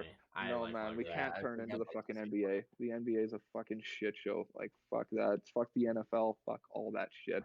They're the biggest sports. It's perfect right now. I don't love it. I want some free will. Yeah, they're not the biggest sports because fucking the same reasons hockey's not a big sport. Like, everything's easily pick up, like NFL or fucking basketball and shit. They're huge sports. And also America's got like billions of people. Like, Canada fucking basically made hockey and like the yeah, but we can turn it into an American sport too. Yeah, like, but like where it's better. Fucking 3 teams that have all the money and can just pay for the best teams every year. It's not how you fix or make the fucking league better. I don't believe in that. I don't believe the New York Yankees and the Boston Red Sox being the greatest teams for the rest of time is a good thing. But that's just me.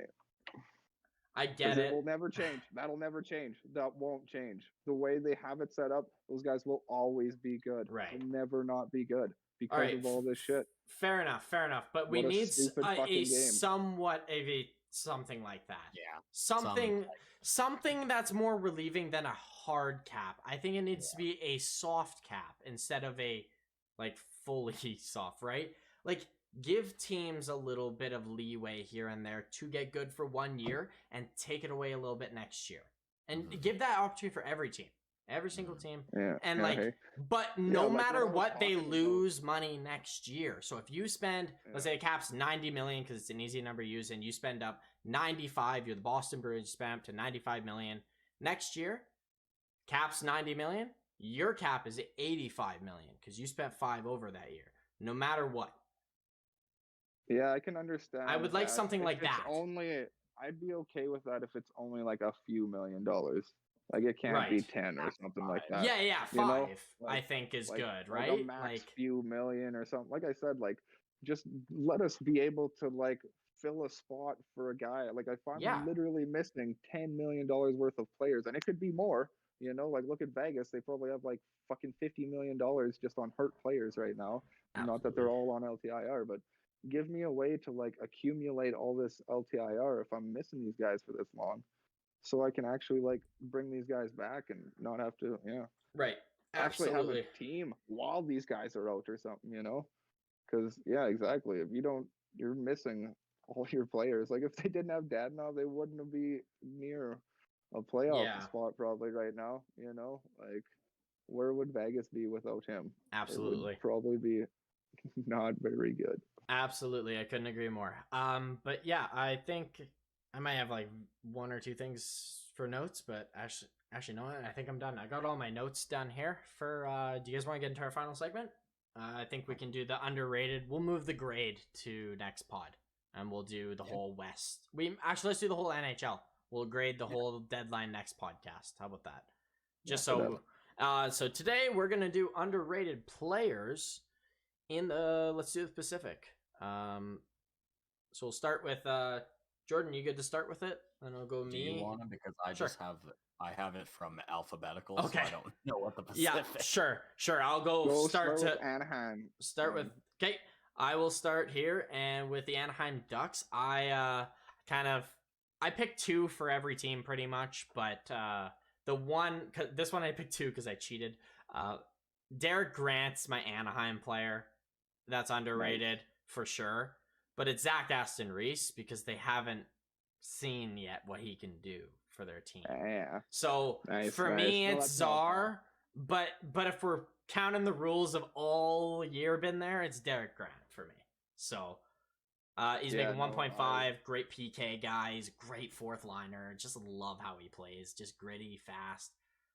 Like it. Yeah, I'm real sad he didn't get traded to somebody for I know, right? Cup runs, man. He would have been on somebody's team. Hell yeah, man. Yeah, my guy's like Adam Henrique, dog. I put him too. I was right there, but even though he's like kind of a mainstay-ish on this team, yeah, I agree. Like you said, you kind of have to every time you do this. It's him and Lundstrom to me. Lundstrom was another guy I had. Jordan, who do you got for me? It's Aston Reese as well. Hell yeah! I kind of cheated.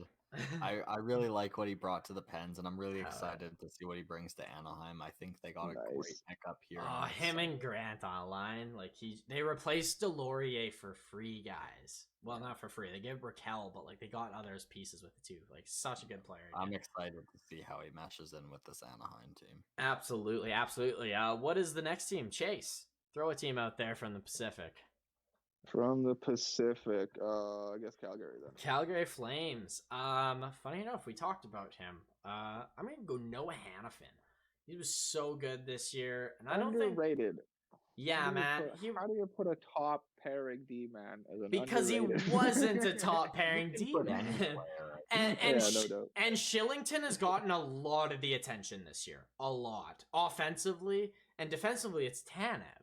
I mean, I could have thrown Tanev in there too, but same argument. And I talk about him enough that people listening should know how good he is. I put Zadorov too as my other guy, as my real depth guy, but Hannafin's been so good, I just had to put him for underrated. Yeah, like I can understand that because there's one thing I brought up at the start of the year was like he has to take that step this year. He has to be that veteran D man to play with Anderson, and he's like he is doing that. So So like you said, Shillington's getting a lot of hype. Reasons being because he is so good. But my guy's gonna be Michael Backlund, the old Backlundo, still getting it done. Just check him off as like over, old, and done. Hey, not in. 62% on ice, even strength goals, 4 percentage. Nice. 32 points, 65 games. The guy plays 2 minutes per game on the shorthanded. Plays even a minute and a half power play. Like he is the Swiss Army knife. Absolutely. The actual big Swiss Army knife ahead of Yarn Croak. Now that they have him in the weeds, but. Yeah, no, it's definitely Michael Backlund. That's kind of the underrated guy. That's having like an outstanding year. Yeah, fair. That's totally fair. Compared to, I guess he's not. I wish he'd be more consistent, but fuck me. Yeah, exactly. What do you got there, Jordan? Sorry. Points was Zadorov for me. Yeah, man. Yeah, dog. Or Gubby. Massive. Yeah, I thought about both of them too. Yeah, no doubt. Go ahead, though. Just really set himself up as that third line left defenseman. Absolutely. Wicked at blocking shots. Fantastic at throwing the body. Yeah. Does his job well. What you want in a bottom line defenseman. Like, he is honestly what you think of when you think of the ideal bottom line defenseman. Absolutely. Absolutely. Yeah, I think I've said that exact same thing before with like that deep pair. Like it's just exactly like it's perfect. Like that is exactly what you need for. It's a Daryl Sutter third line D. It's perfect. So absolutely, yeah. He's definitely proven his contract. Like he got tossed to he got $3 million pick for. Everybody didn't want to give him the amount of money he got, and that was just simply it. And he's proving that he's there. And that guy, same with Branson too. Hey, like absolutely. 1.9 mil seemed like quite a bit, and then you're just like, well, he's easily worth that this year. Like, wow, I guess so. No doubt, hey, cool. Yeah, seemingly. So, Chase, pick another team in the Pacific. We got next Edmonton Oilers. The Edmonton Oilers. All right. You're gonna hate this one too. Come on. Is it? It's Zach Hyman for me, man. He's not talked about enough for what he does. This is the best signing they could have made. I stand behind it. He's been so good and like doesn't get talked about enough. He's the glue for a lot of it. Whatever line he's on, it excels no matter what. And you never had that in Edmonton. So yeah, I pick Hyman. And that's the only name I picked, actually. So maybe it's not as, unless you go with the rookie that I'm thinking of. But anyways, no, that's what do you guys got like for the old? I'll say Puljujarvi. I think I'm going with Puljujarvi, man. I got Jesse Puljujarvi. Yeah, he's like this guy. This was a guy who was 16% on his ice way even strength out of goals the for. league. Like, he was Yeah, that's packing fair. his bags to head back to Finland, and now he's a mainstay in the NHL. It's nice to see. Know what I think it is? I don't think I ever lost a lot of love for him. I think I've always thought of him as an NHLer. I've always just been Certainly. ability. Yeah, he's always shown the ability to me. Like, I understand. I kind of already forget that he was in the NHL last year. Like, yeah. I already have forgotten that. So yeah, I guess he's underrated if I've already forgotten. But I just think he's good in it anyways. That's the only reason I didn't put him. It wasn't as obvious to me, right? But yeah, it's a good answer for sure, I guess. No, a lot of people actually playing good hockey this year. Yeah. So it's just nice to see he's getting a good clip here.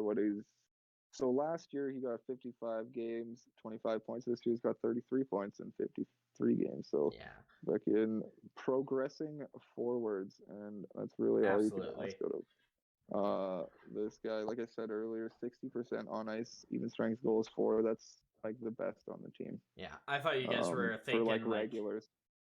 Yeah, for sure. I thought you guys were maybe thinking Evan Bouchard with how good he's been in his first year. Definitely. Like, as a D-man, like, he's been pretty integral to that power play on the back end and just to offense. $22 million defense. Yeah, exactly. Like, he's just been... With me, like, I guess he's not underrated. He's been playing so many... Yeah, exactly. Like, yeah, playing that's so fair. many minutes. Bouchard's been pretty huge. Like, it's all obvious. Year. Like, they're trading Barry now because Bouchard's playing good. Like, do we need to say this is Edmonton's Kale McCarr of to get rid of Barry.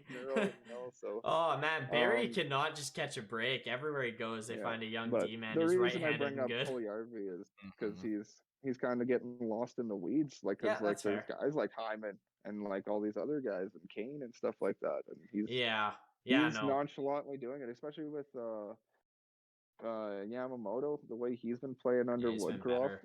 He's been way better. He's been just flying around. So I don't know, just kind of getting lost in the mix, and good numbers out of old pulled you. LA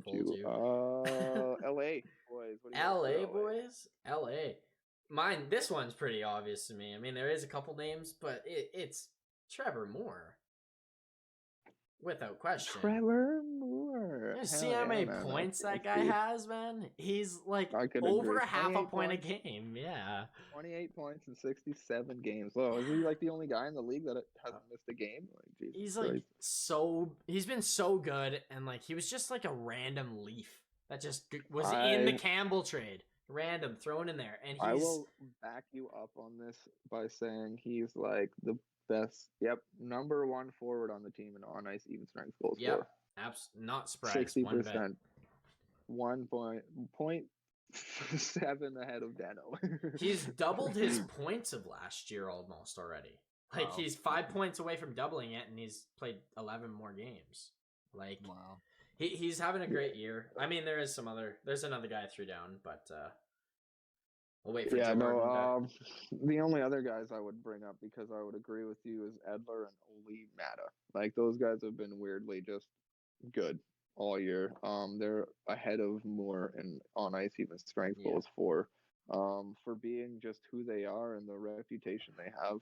Yep. Just easy going. They've been doing quite a bit, though they haven't been there. Jersey's been a nice surprise, obviously, but I wouldn't say he's underrated. But especially the way he steps in when guys are out. Like, holy shit, he's their best player some games, so it's hard to call him an unsung hero. Exactly, right? He plays like 26 minutes some games, and it's like 3 points. Like, okay, well, how you doing? Jordan, what is your LA guy?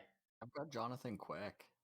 Yeah, that's awesome. Resurgent. This is a guy that right at the start of the season, his goalie partner got a 3-year extension. Yeah. So I wouldn't go super confident into this season. And what does he do? He comes out and he has a fantastic year. Yeah, absolutely. After at least 3 down years, I would say. Yeah, 2 at least, maybe 3. Yeah, so and he's created the tandem that is needed to get into the playoffs. Absolutely. Like, that's why they're in the playoffs. Absolutely. Jonathan Quick's name fell off for a while. Like, at one point, Jonathan Quick was the name of the goalie in the league. Like, best for a playoff goalie, early 2010s. Yeah, he's the guy. Exactly. And then for a while, nobody talked about Jonathan Quick, and now all of a sudden he's back in the league and he's playing great. Yeah, absolutely. Not that he ever left the league, but yeah, I know. Well, I just saying back as like a staple. A staple for sure. Another name you guys didn't bring up there, I did want to throw out, and see if she sticks a bit, is Philip Deneau. Like, I know it's the playoffs, he came out, but I'm gonna cheat and go goal scoring. He's scored 21 goals this year. Like, underrated scorer, absolutely, because he's got 13 as his career high. And he just got his big ticket for not scoring goals, and he scored, like I said, 21. Has to be talked about, right? I know we had the coming out party in the playoffs last year of shutting everyone down. We know how good defensively he is, but goal scoring, I was very, very impressed. So had to throw his name out there too. I know, it's nice to see him actually scoring, be used as a hockey player and not like a defenseman. You know, like those yeah, old school, as a defenseman or a throwaway. You know? Yeah, he's just stand in front of the net and don't do anything. Chicago threw him away like he was a bag of pucks real quick, and then Montreal just traded him as a third D man. So, exactly. Absolutely. But let's get to the San Jose Sharks, boys. All right, I might as well continue with my Leafs trend. You want to continue? Go ahead. And go Alex Barabanov. Because he's been so good, and a guy who couldn't even crack the Leafs' fourth line last year, and now he's like in the middle six scoring. He's been one of their most consistent scorers this year. You can say top six with this team because he has. Okay, top six then. I don't count I say middle six because like the top line for me is like Meyer, Couture, and actually might be Barabanov. But no, like he's been awesome. Playing 2 minutes on the power play, 36 points in 57 games. Yeah, man, he is right up at the top when it comes to on ice, even strength, goals for percentage. So, and I have another name too, who's in trade rumors all of a sudden too, James Reimer. So James Reimer has been very good this year, and for a bad team, he's just been injured. Unsung hero for this team is a guy they traded because they needed to make sure everybody knew who he was. Middleton. Exactly. Jacob Middleton. Yeah. He was, he's like one of the better PK guys. Like, what was that stat? He's like one of the best power play goals against per 60. Like, one of the best for that sort of percentage for guys who don't play fully 2 minutes. So a secondary sort of guy. He's the best defenseman on ice, even strength goals for percentage on this team. Nice. And the only defenseman that's above 50%. That's awesome. So love it. Yes, he may have gotten traded, but I gotta say the whole time he was here, he was huge. Absolutely. Just definitely, like you said, you took Barabanov, so it's just how she goes. And Darlene and Balsers, they've been good, but they haven't really given you. Well, they'd probably have a few more wins if those guys were popping off a little bit, hey? Yeah, absolutely. So, good. Jordan. I've got Timo Meyer. This is a guy I pretty much wrote off last year. He was a healthy scratch often. He was bottom line minutes. I wasn't sure if he was going to even be in San Jose this year, and like you said, now he's top line. He's really grabbed a hold of that spot, and he is taking it. He's really grabbed it. I guess I looking at his last year's numbers, he was bad last year. Last year I almost wrote him off completely. He was brutal. He was a consistent fourth liner, bottom guy, healthy scratch. He scored 30 this year, but that 30 goal season was a while ago. Looking back, that also created flashbacks to like Matt Nieto, who did the whole "I'm really good" and then I'm not really good. So yeah, I'm sure that scared a lot of people. I can actually understand that. It's actually not a bad point. That's not bad.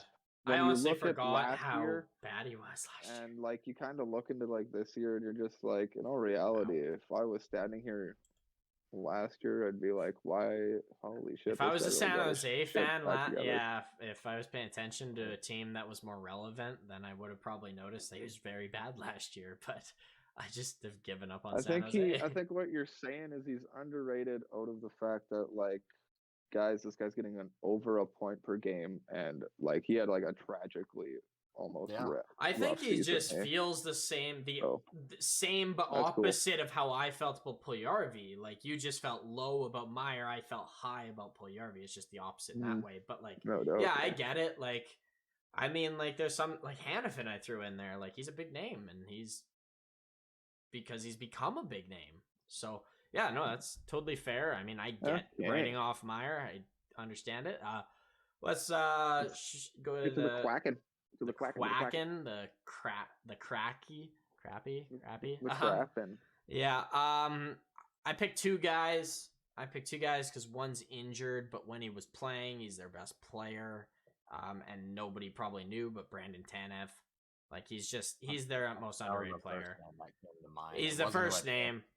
He's injured. That's why he's not my pick, but he's my pick, right? He's my next year's pick. Let's put it that way. But for me, it's Carson. Yeah, to back you up, he's like their best on ice, even strength, goal score percentage forward. So by far, he's the heartbeat, man.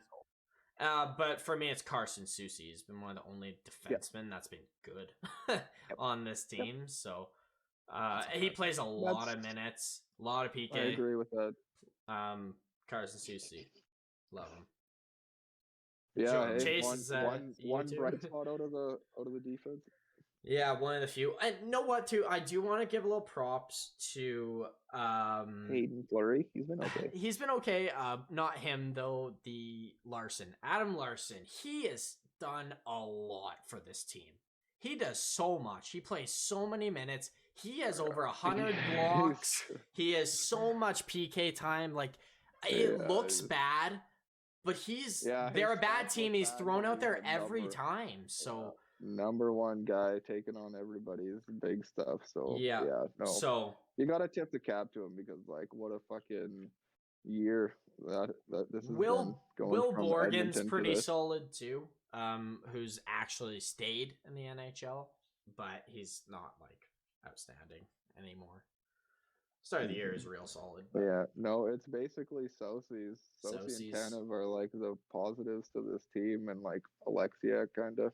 Yeah. Other than that, I don't hate their defense. I just don't know why. Like they just, their goalies are letting everything in this year. So.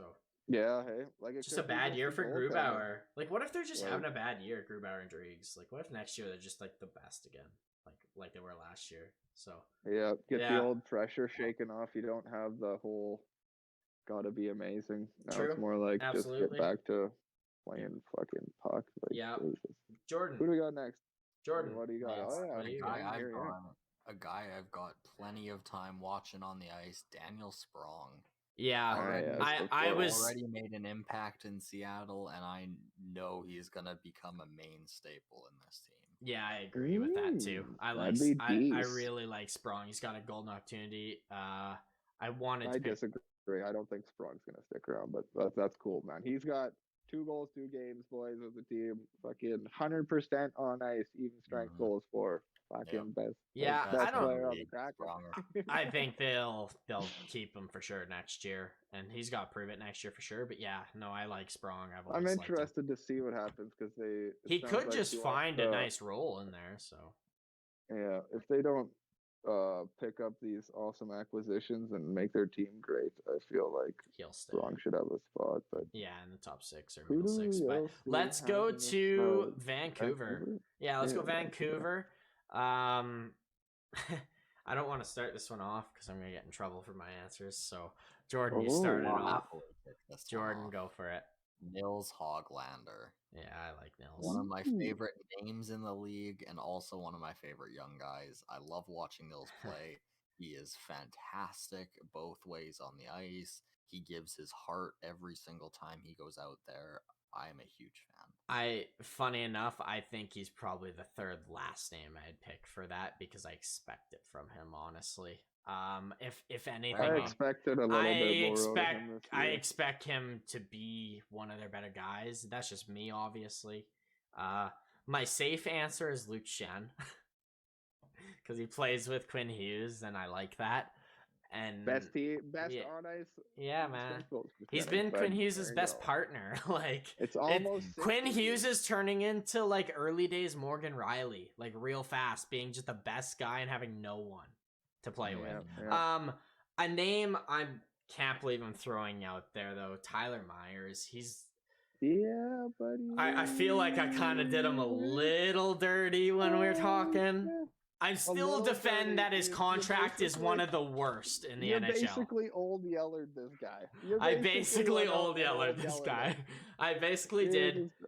But I'm here now. I'm here now. He's not quite as bad. He's actually had an okay year. He's a +2, which I thought was an amazing stat to see. Yeah. He's using his body. Like he's second in the defense for. It's just that that contract is just haunted that team for so long. It's hard not to get swept up in the he's shit. Yeah. Because he was under Green, he was literal dog shit. He was. He's been way better under Boudreaux. He's been decent under Boudreaux. He's good as a Jet. It's just it's still overpayment. I still agree, but now I feel like people, including me, are jumping too far the other side almost. So I just wanted to. I wanted to just correct my brain and hurt it at the same same not time. Completely useless now. No, he's not. He's a good player. He's an NHL player and he's big. Like he's effective for sure. It's just the contract, right? But yeah. Chase, who do you got? Got to be a Luke Shen too? Yeah, basically. Like, I would say Luke Shen in a sense, but like I don't know. I kind of want to say like Pearson, but Pearson's playing with the big guys. Like I'm gonna say Pearson. There's a couple. I couldn't pick a forward. I genuinely couldn't pick a forward. A name maybe to other people, but not to this podcast. Demko. We don't believe that because we know how good he is. He's the best goalie of saves above expected in the NHL. Well, Shesterkin has the statistic, but the way you watch, for sure, it's Demko, sorry. But yeah. You know what? I'll say Lemico because I just hell yeah. And he's that's a good one. Good depth guy. Pretty good. Hey, you know what? I have a better answer. Because, Chase, you picked Middleton for the Sharks, I picked Tyler Mott. That's my new answer. I didn't pick Mott because he's a Ranger now. That's the only reason I didn't. So, it's Mott for me, but he's not there. Yeah. So, exactly. That's a great point. It would have been Mott for me, too. So, final team. And we can close out this podcast. The Vegas Dadonovs. I mean, the Golden Vegas Knights. Silver Knights. The Vegas got no armor right now or players. They have no knights right now. They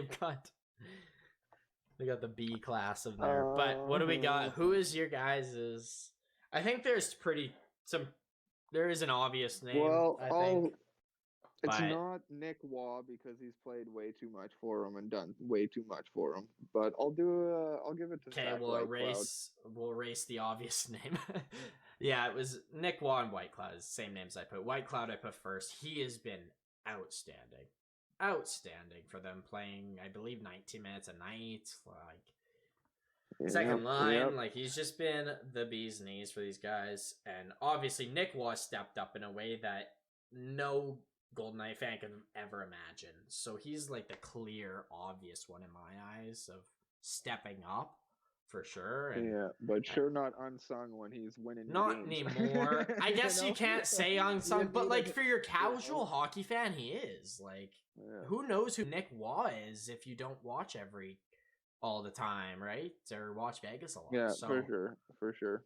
So following these guys, just losing everybody. Yeah, we've also been talking about them quite a bit with our injury situation. So, no, it's I like him. Other than that, like Will Carrier's been there. Yeah, like all year. He's actually played the whole year, which is something to say. But yeah, it's 100% Whitecloud for me, man. Yeah, like, I agree. He's, like leading the team in on ice, even strength, goals percentage, and like you said, he does a lot of the other things. 2 minutes, shorthanded. Yeah, man, he plays every situation, 19, 20 minutes a night. Like, love it. Jordan, yeah, they've needed somebody else on the ice. What do you got for us, Jordan? Petro. True. I've got Chandler Stevenson. This is a guy who I knew he would be a big piece, but like he's quite literally grown into the heart and soul of this team. That's a good point. That's a good point. Yeah, he's. I would say this is more of an over the past 2 years underrated and finally coming for sure. But I mean, it's also worth noting. To us, we talk about him a lot too. Like a lot of these guys, we love talking about the unsung guys because that's who wins you games, cups. That's who gets you there, right? So we've talked a lot about him, but yeah, man, like what he's done for this team. He underrated for the quite simply. Underrated for the MVP, like underrated for that. 100%. Can we just like it's insane what he's done for this team, but like he was their number 1 center, guys, like for a long while. Yeah, 2 years pretty much. So they remember last year with their injury difficulties this year. He's been a guy that hasn't been too injured and has stepped up in those situations. Yep, that's true.